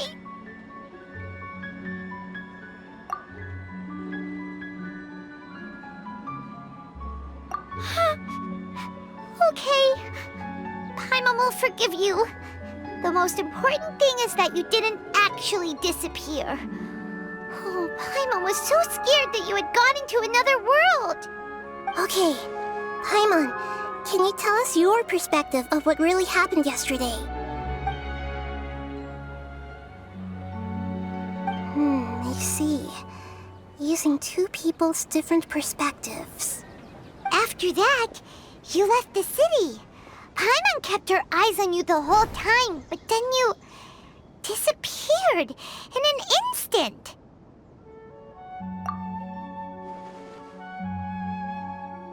No way! Paimon was watching you with the fullest attention. What's your perspective, Traveler? You sure you don't have any memory of this?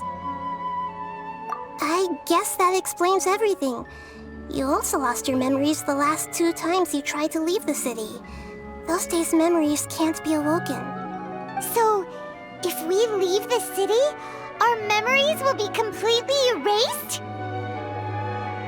It really sounds like something big outside of the city is being hidden on purpose. But this way, we'll also never discover what's outside. Something like a message? But how can we send it back? Don't look at me like that. I'm not used to being stared at. Well... Okay. You want something that can pass on messages, right? Give me some time and take care of Dunyarzad for me. Yep! Now we're talking!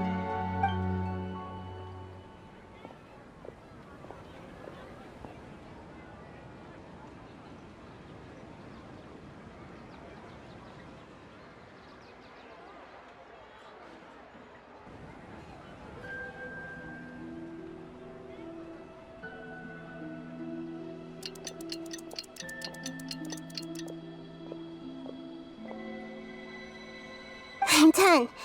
Here you go. What? Isn't this just an Akasha terminal? I made some little changes.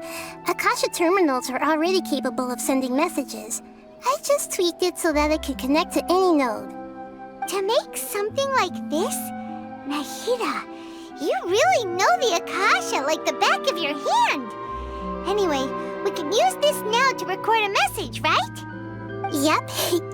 I'll help you save the messages. It should be pretty easy to use. I just can't guarantee the user's status and signal coverage when they're outside the city. We'll never know until we try. At least we're taking the initiative now. Let's go then! Let's expose those sages! Alright. Paimon isn't as worried about being separated since it happened once yesterday. But Paimon still isn't happy about it. Okay, see you tomorrow, Traveler!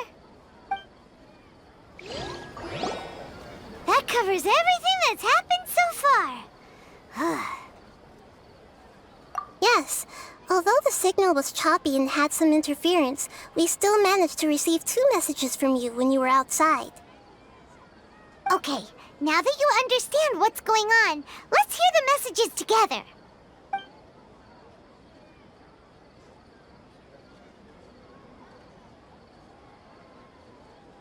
Can't go back. There are countless spaces here. Our Sub-Zero's festival in Sumeru City is just one of them. I've entered another space. Before me are flowing sandstone and howling fish. Impossible and surreal sights. All these spaces are empty, except for the occasional ones that contain mute puppets rather than people. I can't sense any human presence.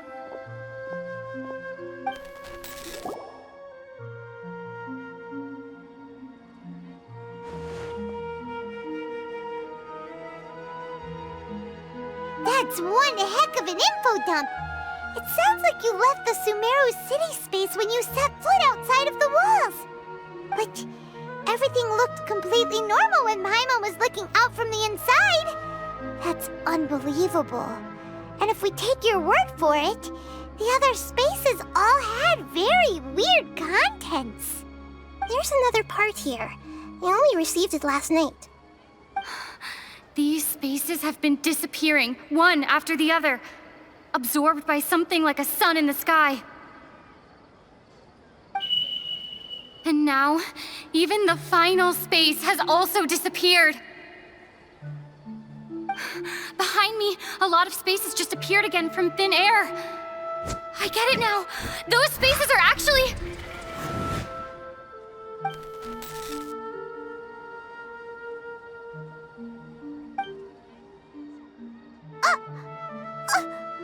Why did the message end right there? What did the Traveler want to say? What are those spaces? Probably because yesterday just happened to end at that moment. Oh, right. Paimon did hear a beep from the Akasha. Did it come from here or from the message? The message. It should have come from the Traveler's Akasha terminal. After the beep, Traveler said even the final spaces also disappeared. Traveler, what do you think that final space could have been?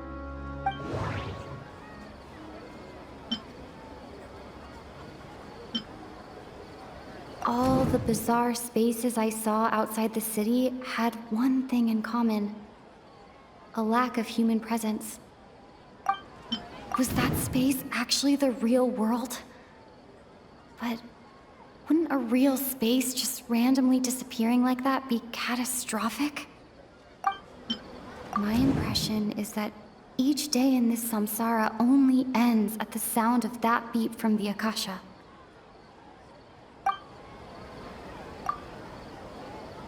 Oh, so that's what it is! After the sound of the beep, the final space, the Sub-Zero's festival, also disappears, and we're taken to the next day. Later on, Traveler also mentioned a bunch of new spaces materializing behind them. Do lots of new spaces appear every day? Paimon's head is spinning. Just what are these spaces anyhow? Well, consider this. For all the horrors of the Archon War, at its heart, it was just a game where a bunch of gods fought over 7 seats.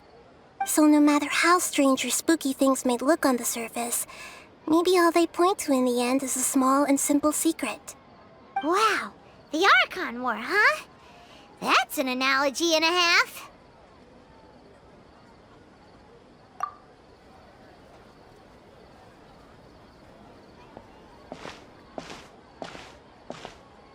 Hey, where are you going? alone time to think? Alright then, Paimon won't disturb you.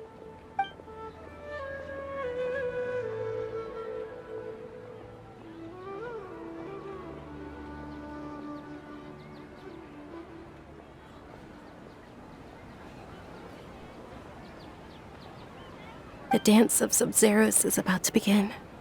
I'm going to go watch it. Okay. Why don't you go ahead, Dunyarzad? We still have some other stuff to do first. Okay then. See you later. Have you figured it out yet, Traveler? Time is ticking away. Awesome! What is it? Paimon wants to know. Oh, wait, no. Let's meet up with Nahida first. You can tell us both together. This time, we're gonna get to the truth.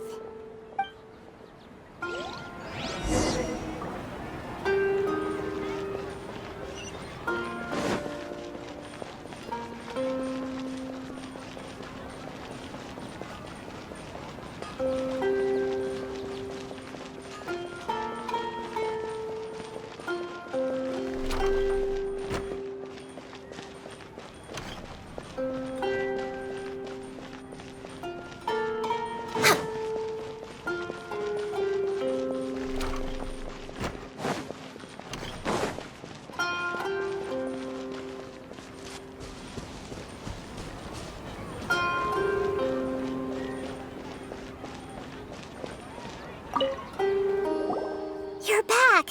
I've been waiting forever for you two. Judging by the looks on your faces, are you ready to take your Sub-Zero's exam and graduate from the festival? Okay, first off, have you discovered the hidden truth?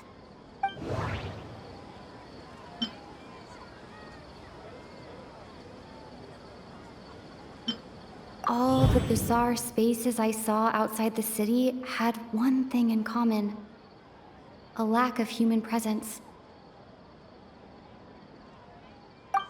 Those spaces remind me of dreams, like the one I had in the Avidia Forest, except these have no sign of human presence.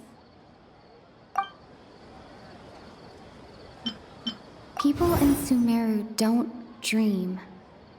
What a strange phenomenon.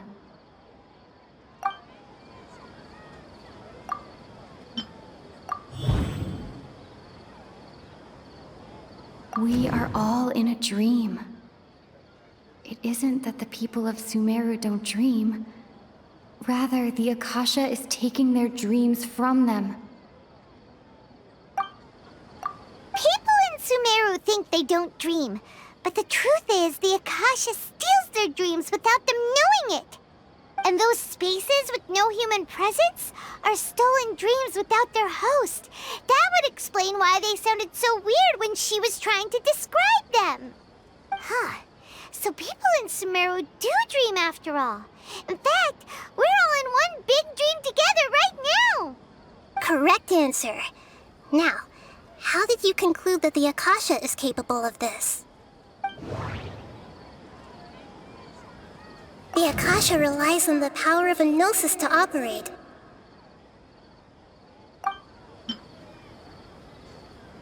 It is the manifestation of the God of Wisdom's power. It compiles the wisdom of the entire populace. And it grants knowledge to the people. Oh, okay. Those dream-controlling creatures in the forest also get their power from the Dendro Archon, right? That would explain why the Akasha has the ability to control people's dreams, too. But is stealing everyone's dreams really how the Akasha compiles their wisdom? Isn't there anything more to it than that? Dreams are fantastical, complex, and full of imagination. People's brains are the most active when they're dreaming. In other words, dreams are rich bundles of human wisdom. So in other words, the complete opposite of how Hypatia understood it. Paimon remembers her saying that the sages think dreams are foolish delusions, and the fact that no one dreams is a blessing from Greater Lord Rukkhadevata. So it was all a dirty trick? The real story is that the sages from the academia are using the Akasha to steal people's dreams for their own use, huh?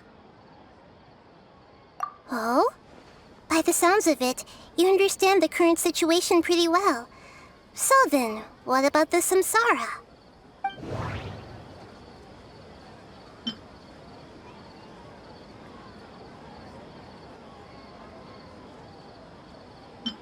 Grand Sage said, go celebrate the birth of that god to your heart's content.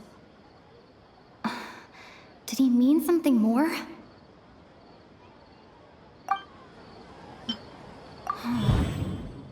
Those spaces kept disappearing before my eyes. But as soon as that beep sounded, many more spaces materialized. Those dreamscapes kept vanishing. But as soon as that beep sounded, more new spaces appeared.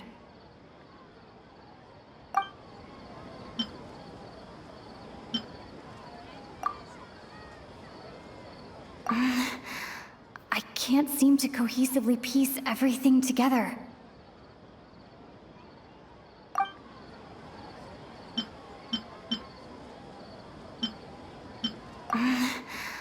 I can't seem to cohesively piece everything together.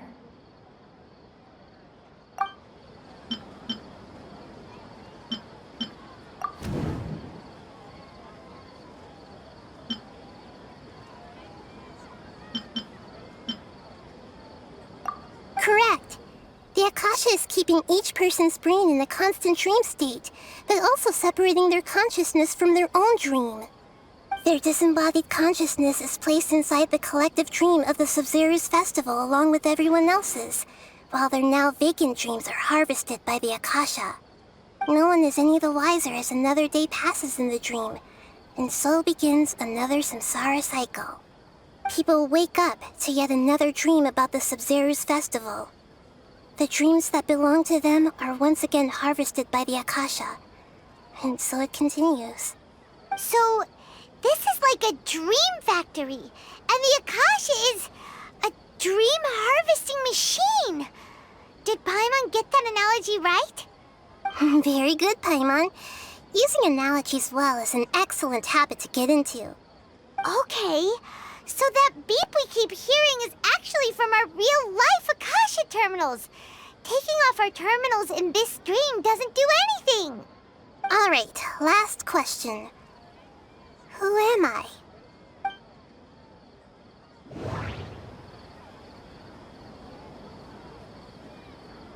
They say that alchemical divination is the Dendro Archon's divine revelation. So then, if Nahida has referred to herself as the moon...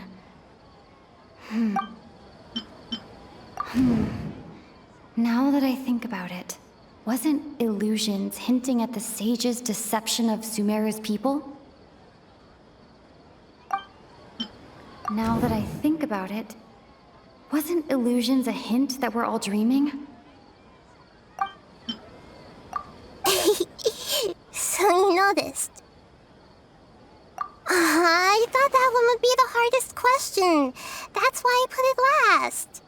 That wasn't hard at all. Even Paimon guessed that. Everything about you is different. We just didn't want to expose you is all.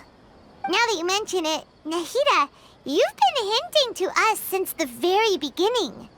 It's funny, thinking back to when we were asking all over the place for info about Lesser Lord Kusanali. Paimon didn't expect to meet you like this. Yes, those can wait until we're back in real life. On the other hand, I'd be happy to answer any more questions you have about here and now. You asked me this question before.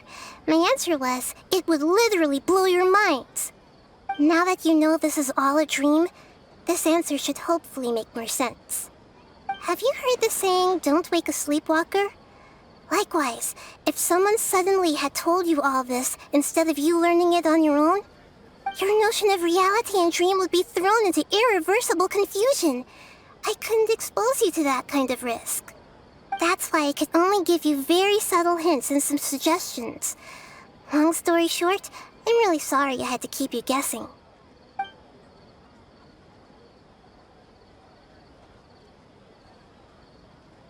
Firstly, this dream we're in is completely based on reality.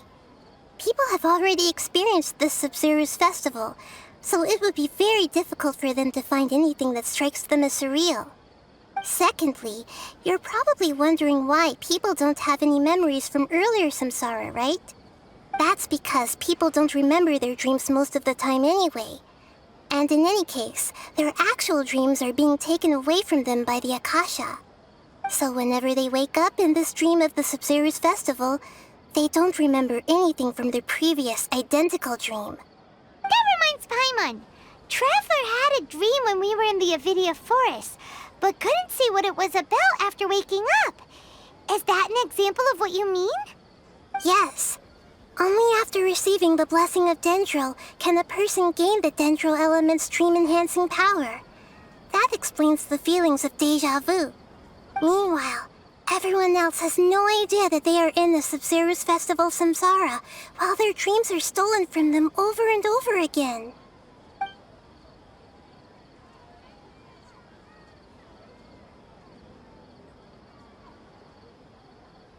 Can humans really keep dreaming forever like this? Will it ever end? And if so, when? You might say your mental fatigue has already answered this question. Eventually, there's only so much that people can tolerate.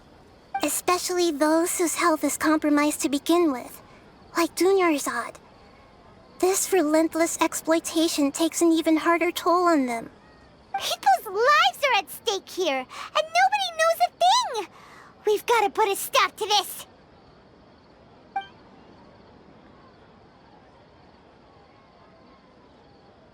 I know, right? Why did they have to base this dream on my birthday? Could it really just be a coincidence? Even you don't know the reason? Wow, now that's strange.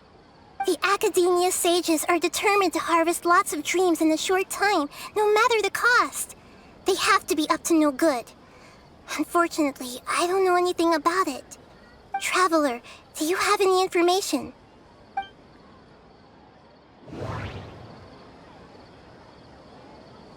Those spaces remind me of dreams, like the one I had in the Avidia Fort. Grand Sage said, go celebrate the birth of that god to your heart's content. Did he mean something more?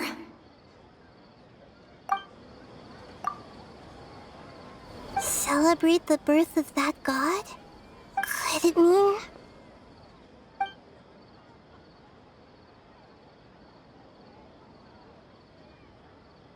deceiving the people of Sumeru with no regard for their safety? No matter what they're trying to do, this is unforgivable. After we end the Sub-Zero's festival samsara, we have to look into them. How can the sages of the Academia do this behind their Archon's back? This is ridiculous! In the end, I'm just the moon. The real sun is long gone. A sun and a moon? Nahida's talking in riddles again. Oh, we're out of time today! I'll tell you how to break free of the samsara tomorrow. See you then.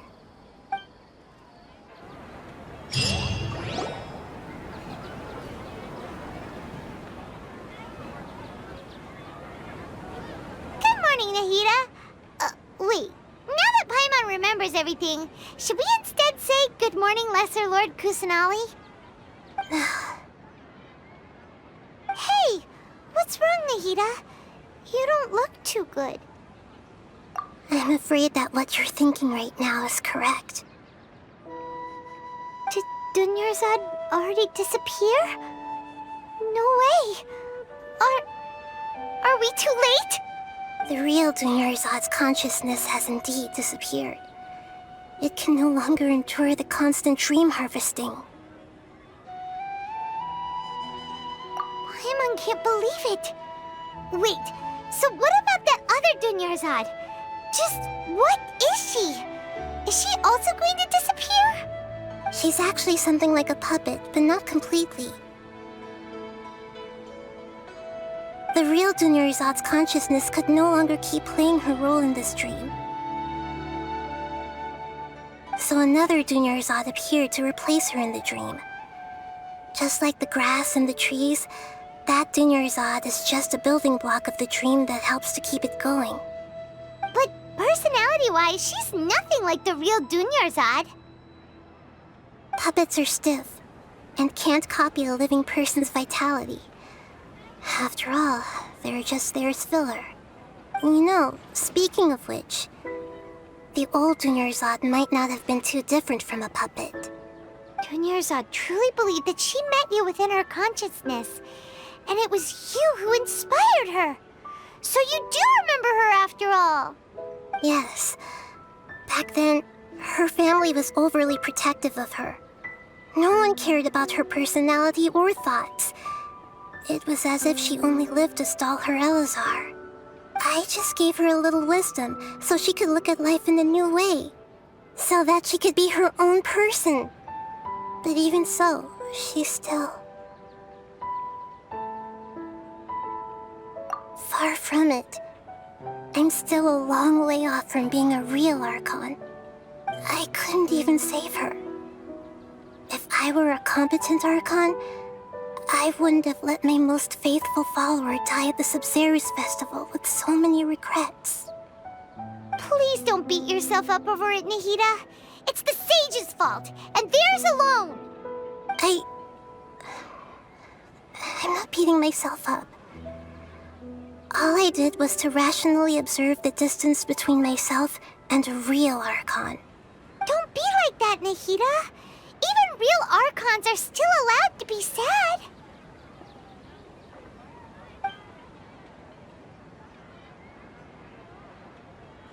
To prevent more tragedies like this, we must end the samsara as soon as possible.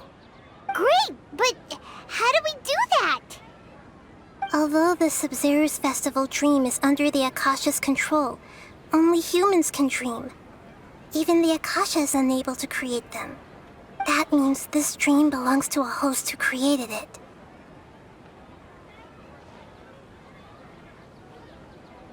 Huh? So, how should we find that person? Well, if this is someone's dream, then everything here must come from deep within their consciousness. Which means, with the power of imagination, they can change anything in this dream. Imagination? What do you mean by that? Imagination means breaking through what you perceive as normal. Like when a server at a tavern brings a plate to you, you'd naturally assume that food is on it. However, if you're the dream's host and you become aware that you're dreaming, when you imagine gold and more on the plate, the dream will respond in kind, and the server really will bring you gold and mora. But right now, our host is unaware that this is a dream. No matter how many times they're served, it will always be food. Find some way to make that person realize that they're dreaming. Usually, once that happens, the person will wake up and the dream samsara will be broken. How are we going to find them, though? If it could be anyone, it'd be like looking for a needle in a haystack. And even if we did find them, how are we supposed to make them realize they're dreaming? After all, like you said, don't wake a sleepwalker. It's extremely difficult, yes. But the only ones who can do it are you two. Remember, everything you've achieved up to this point has all been for the sake of finding the host and ending the samsara. As for me, during this time, I'll be out of town. Out of town? Are you going to that place full of dreams where the traveler went? Yes. I want to try something. There must still be a small wisp of possibility. Hurry and go. Dreams are supposed to be fantastical, romantic, and full of pleasant surprises. Unnecessary things like this samsara need to end. Paimon's still a little upset that we've come this far only for Dunyarzad to... She was such a good person, with such a simple wish. But fate was against her. Yeah, saving Dunyarzad is what kept us going this whole time. But we mustn't lose hope, Traveler. Dunyarzad would definitely want to see us save everyone else. So let's break the samsara for her sake. Paimon's wondering, do you think the sages would get one of their own to be the host of this stream? Feels like it would be easier to control it that way, no?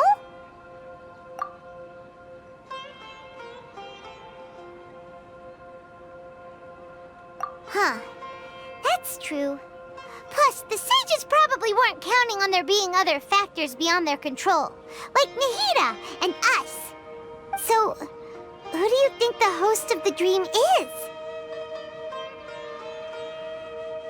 Oh, that would make sense. Ferris, the Knight of Flowers, is a symbol of the whole Sub-Zero's festival, right? Pretty core character. Let's go ask him some questions, shall we?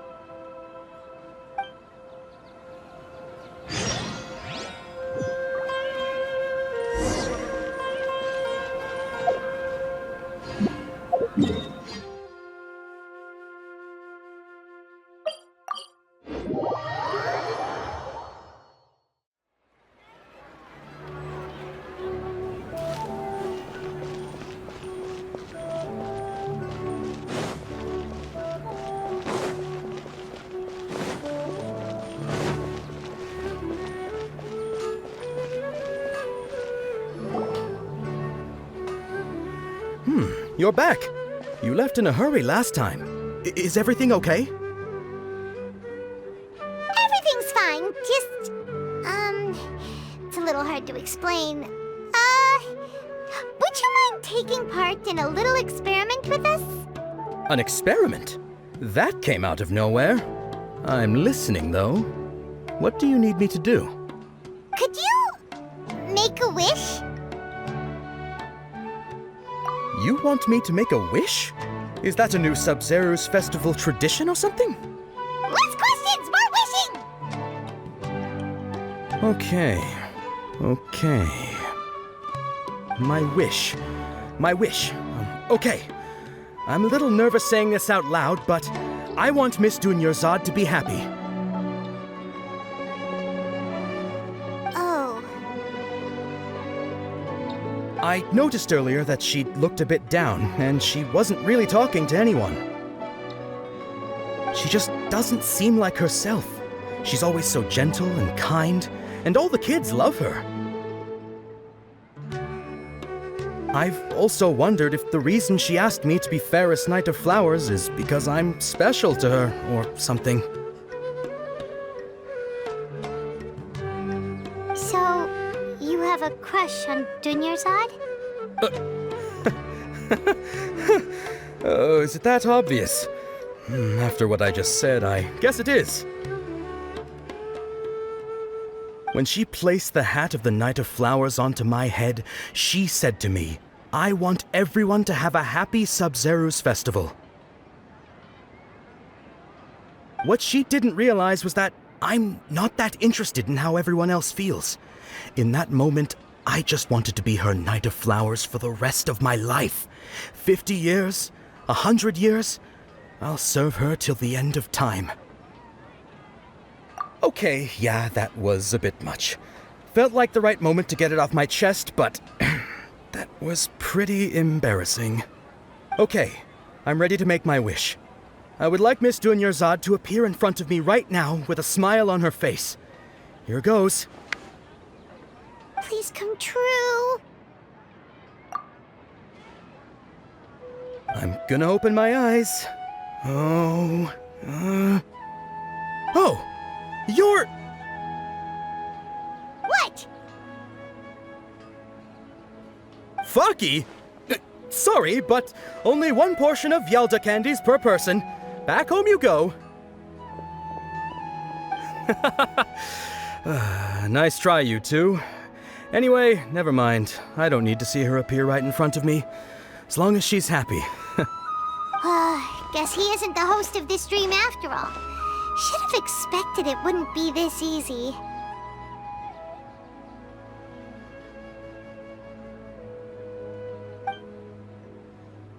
It seems like everyone who knows Dunyarzad loves her, but none of them has any idea that she... My lady, step back. That sounds like Dia! Oh, right. This is when Dunyarzad bumps into the kidnappers.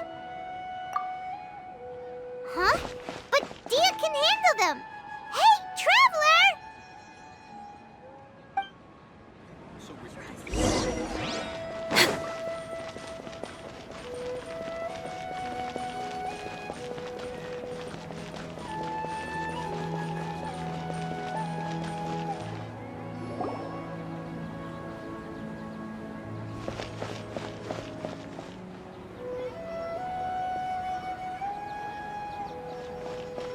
Oh, it's you. Great timing.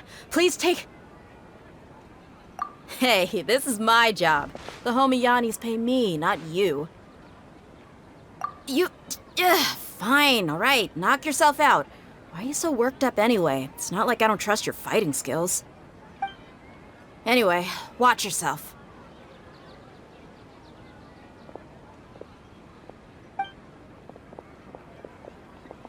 So you got yourself some backup. Suit yourself. You're going down! That's close enough. Born of ice and frost. Glava, get them!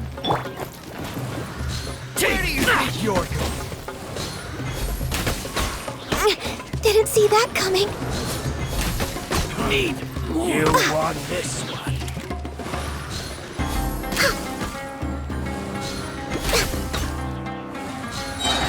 I'll be back. Eat this! Where do you think you're going? I'll be back. Traveler, were you just taking your anger out on those guys? You and Nahida both. Dunyarzad wouldn't want to see you two like this. Oh, and speaking of her, Paimon just remembered something. Remember how during the first Sub-Zero's festival, before the Samsara started, we came here with Dunyarzad because she wanted to pick something up? She said it was because she had forgotten something. Okay, so Paimon's memory is working so far. Anyway, Paimon also remembers that she is staying somewhere around here. She pointed it out to us the night before the Sub-Zero's festival. Yeah, even if it's only a tiny clue, it'll probably still help us more than this needle in a haystack search.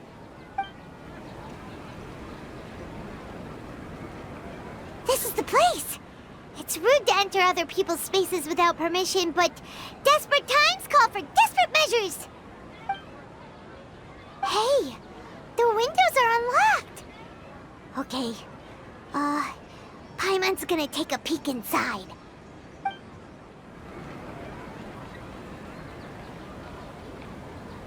This was only a temporary residence, so there was pretty much nothing inside except this book on the table. Should we open it?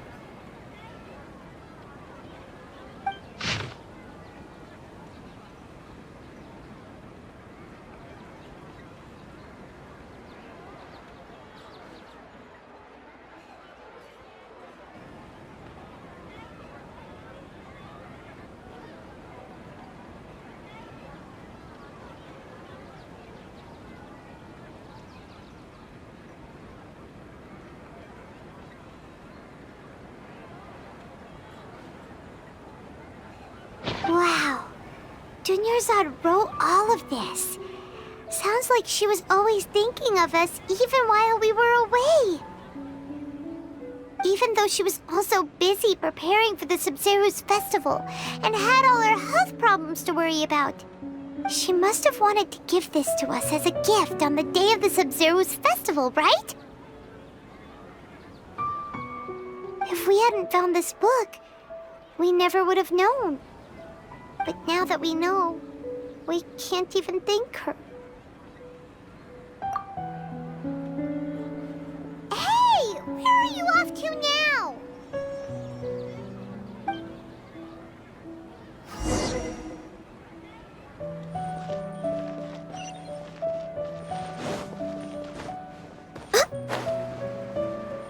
Next on the agenda, we're way behind schedule.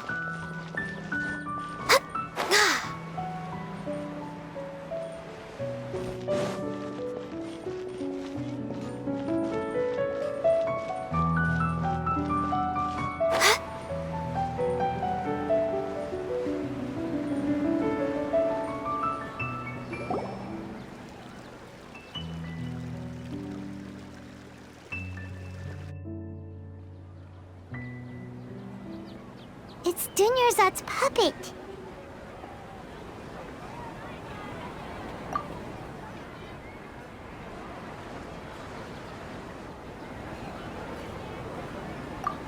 Traveler?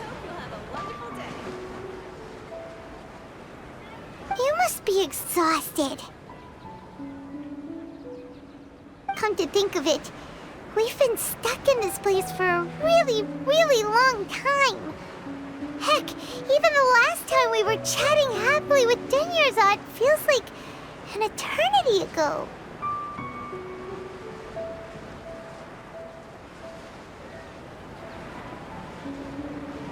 Welcome! I hope you'll have a wonderful day.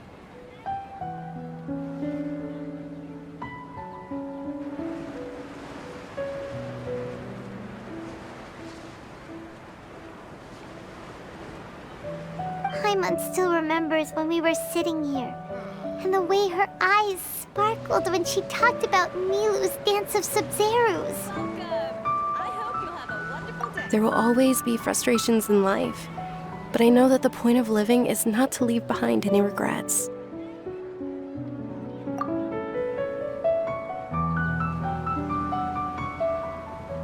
That was what the real Dunyarzad said, wasn't it? Does that mean... Yes, Traveler. What is it? Oh, so she's still just a puppet. But just now, how come... What? Where are we going this time?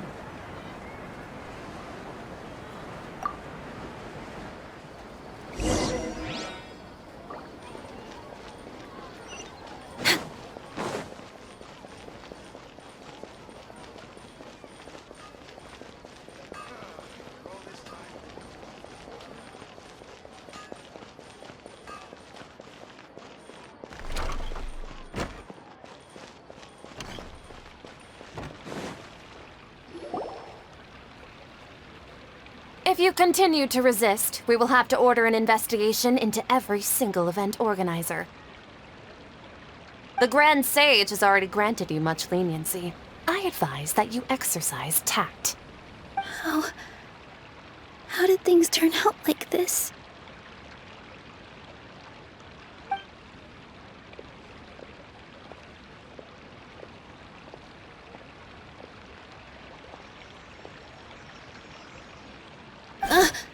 Traveler? You don't have to get involved. He's a sage from the academia. I don't want to drag you into this. Traveler? Traveler? What the heck are you doing? If you get arrested by the academia, that's another day gone to waste!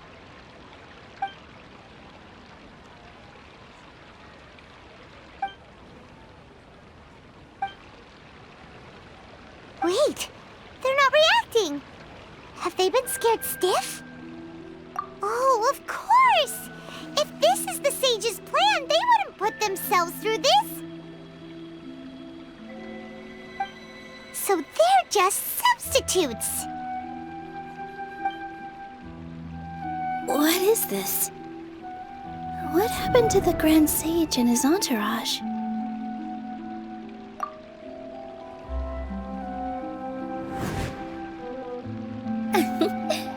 Like I said, they symbolize the goddess of flowers. It's just a shame that all the real Padisaras went extinct after her death. Yes, the Greater Lord brought forth new Padisaras in memory of the goddess of flowers. But she ultimately could never truly replicate that beautiful shade of purple.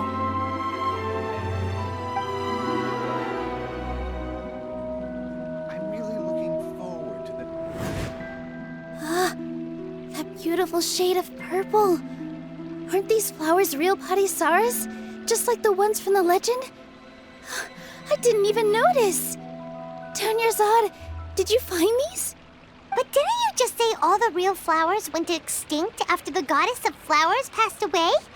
So, Al? Yeah. What's going on here? Huh? You guys are acting weird. But okay, I'll try.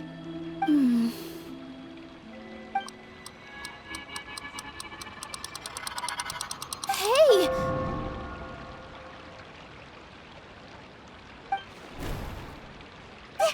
They disappeared! So Nilu's the host! What a surprise! Purple Padisaras don't exist in the real world anymore. But in Nilu's subconscious, they can appear as decorations on the stage! It's just like the example Nahida told us. People assume there will be food on a plate, and Nilu assumed there would be real Padisaras in the flower pots. So when you saw the flowers, you instantly knew it was Nilu? But if we want to end the samsara, we need the host to become aware that they're dreaming.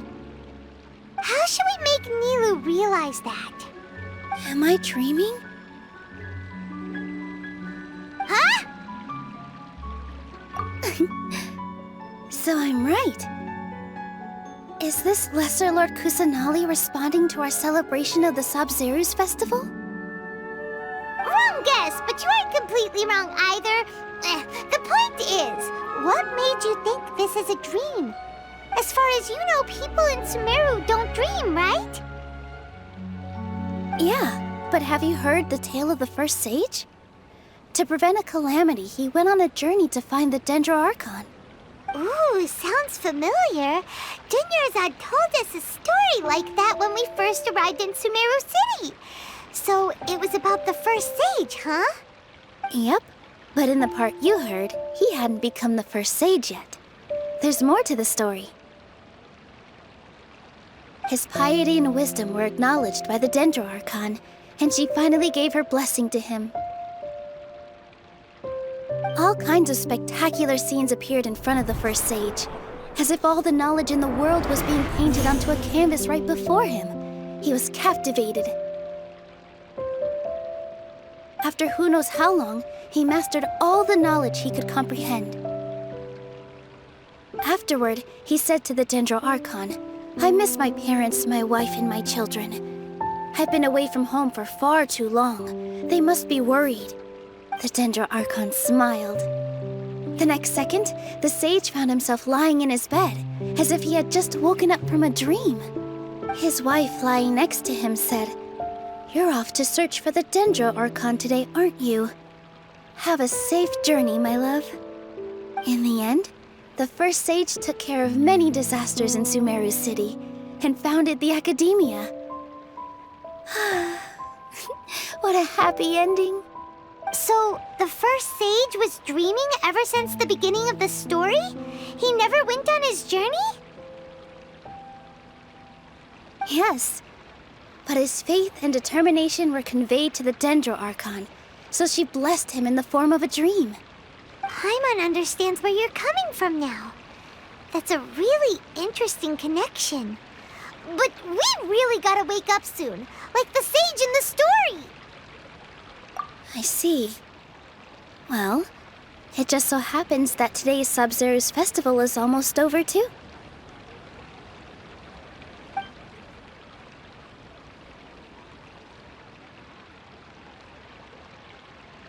Since we're in a dream, let's make this final dance of Sabzeruz as beautiful as we can.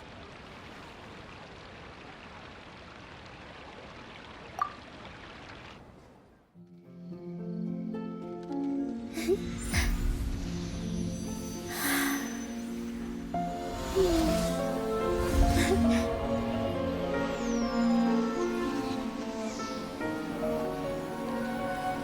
wait is over, everyone. I dedicate this to our god, the dance of Sub-Zerus.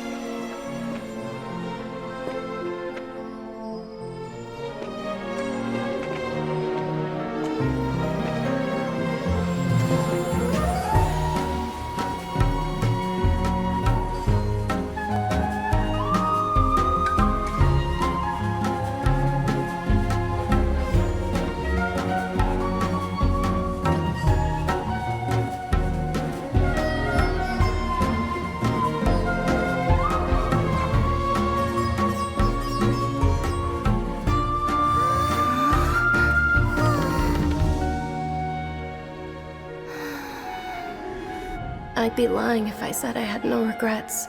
I would have loved to see Nilou's dance.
Feels like she's been asleep for the longest time.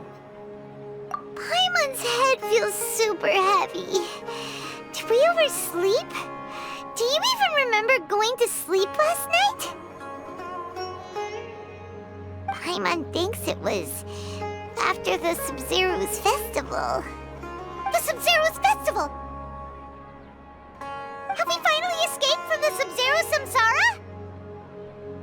Quick! Take off your Akasha terminal!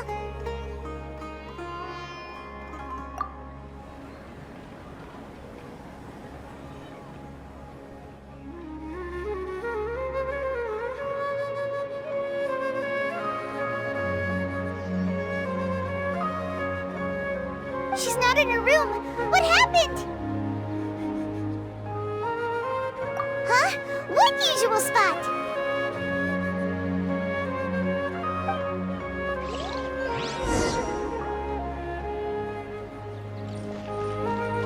We're way behind schedule.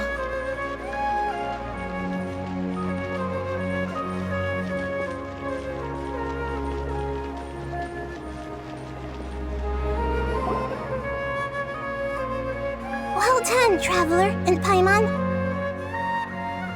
And thank you, Dunyarzad, for organizing the Sub-Zero's festival for me. I'm sorry, who are... Dunyarzad! You're okay! Oh, don't scare us like that! Oh, Traveler Paimon. I have something amazing to tell you. I just had a dream, and I saw Nilou performing the dance of Sub-Zerus.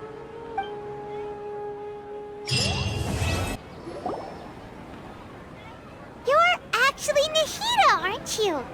Paimon felt like Catherine was acting weird when we met at the Sub-Zero's festival. And... Dunyarzad, did you save her? It's a really long story. We shouldn't disturb her. Her consciousness is still weakened. Let's chat somewhere else. How about by the Traveler's favorite bench?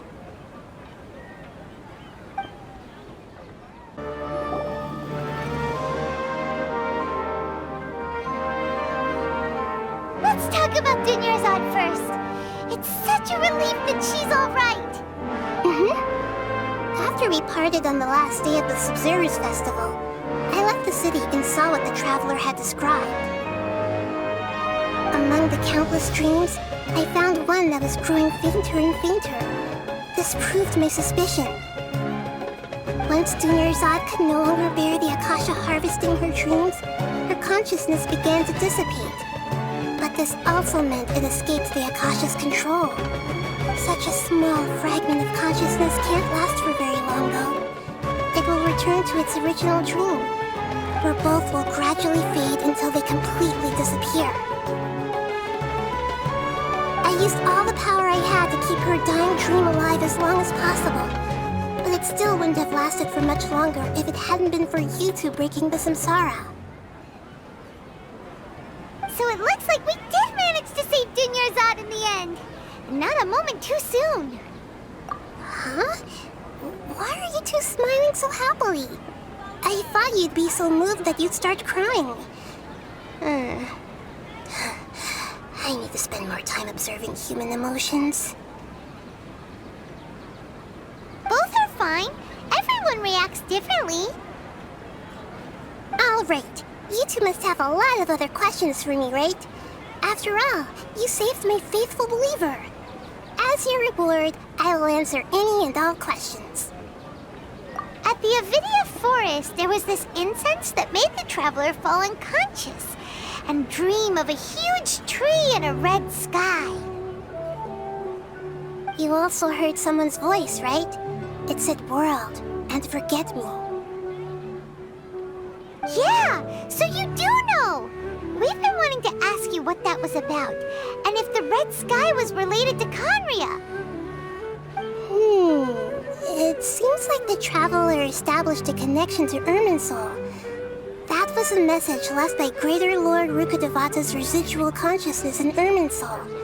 Perhaps her last memory before she died. As you two probably know, Greater Lord Rukkhadevata disappeared after the disaster in Conria. The timings of these events do line up, so your suspicions are reasonable. A message from Greater Lord Rukkhadevata? We thought it was from the Scarlet King. The Scarlet King? That god who died even longer ago? Some present-day desert dwellers still worship him. You probably just heard some of their conspiracies.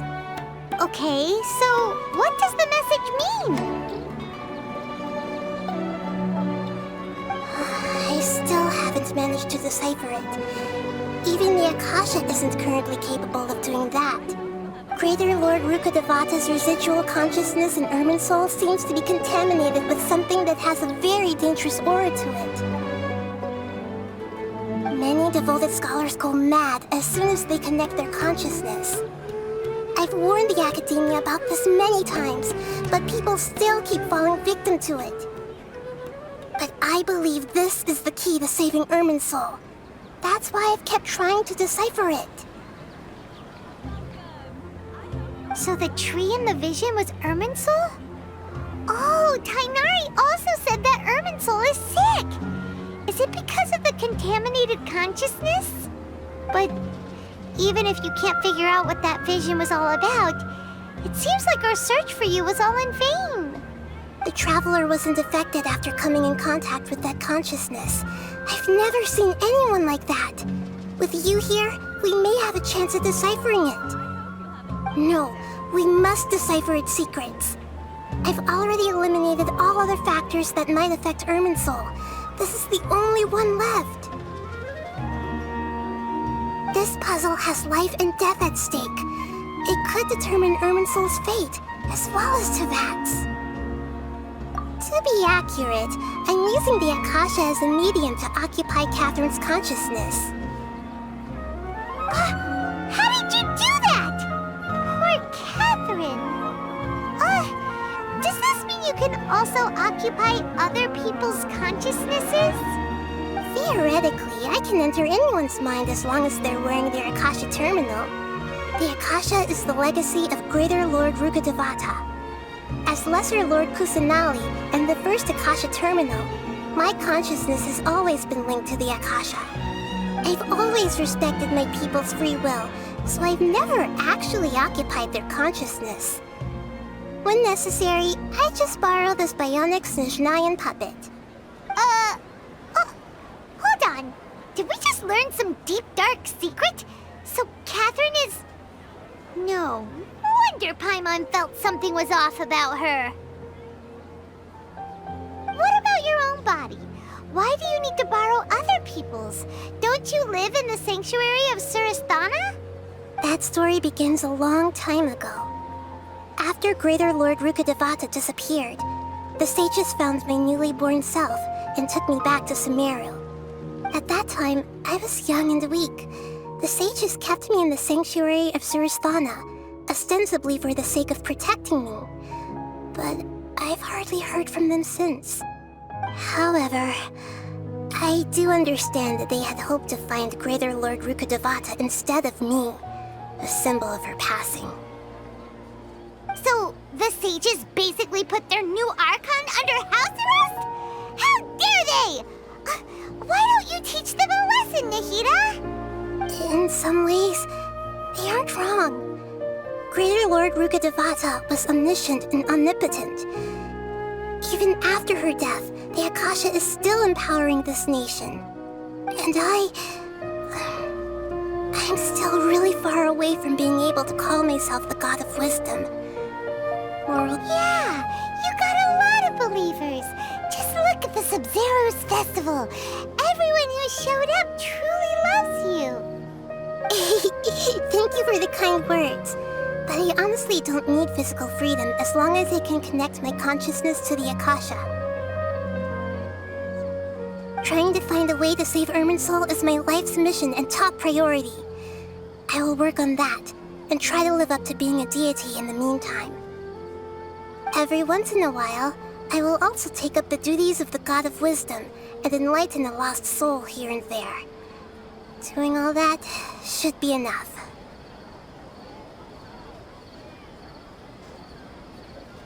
There's never been any big problems with the Academia's governance of Sumeru. This is the first time I've seen them step out of line. I wonder what caused them to go down this path, and what they hope to achieve. Even though the city's residents haven't noticed anything strange, if the Traveler hadn't broken the Sub-Zero's samsara, the situation could have become dire. I tried to do some investigating in the Akasha, but I couldn't find anything suspicious. And all the people of interest seem to purposely avoid wearing their Akasha terminals. I think they're deliberately trying to hide something. Oh, that reminds Paimon.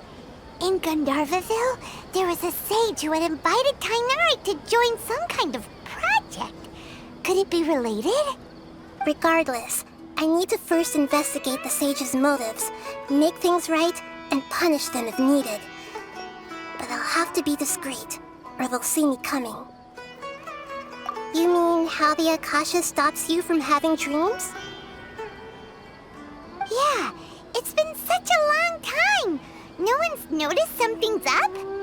It's not that no one noticed. It's more like no one cared. Ultimately, it's all rooted in the sage's misdirection. Misdirection? The sages convinced everyone to believe that being unable to dream is a sign of rationality and wisdom. Not dreaming is a badge of honor in Sumeru, even if the truth is that their dreams are being reaped by the Akasha. With their propaganda in place, the sages can maximize their use of the Akasha to facilitate their research. Besides, Greater Lord Rukkhadevata must have created the Akasha in the hopes that it could be used to its full potential. That's why I've never come out strongly against this. Anyway, the perspective advocated by the sages drowned out any voices of doubt. By now, even those who never use Akasha terminals find it too shameful and embarrassing to talk about their dreams. Got it! I hope my answers were satisfactory, seekers of knowledge. To be honest, maintaining Dunyarzad's fading dream took a lot of mental energy. I think I may need to rest for a while. Oh, and you don't need to worry too much about the sage's activities for now. The Akasha won't be able to conduct another project on the scale of the Sub-Zero's samsara in the immediate future. Go and get some sleep. Leave everything to us. belief. This is truly the most exhausting birthday I've ever had. Traveler? Paimon? Why am I here? Do either of you know? Maybe you were sleepwalking. You know you can't wake up a sleepwalker. We happened to walk by, so we thought we'd wait for you to wake up. I see. Huh. I should visit my maintenance personnel sometime. Oh, I'm fine. I better go. Thank you.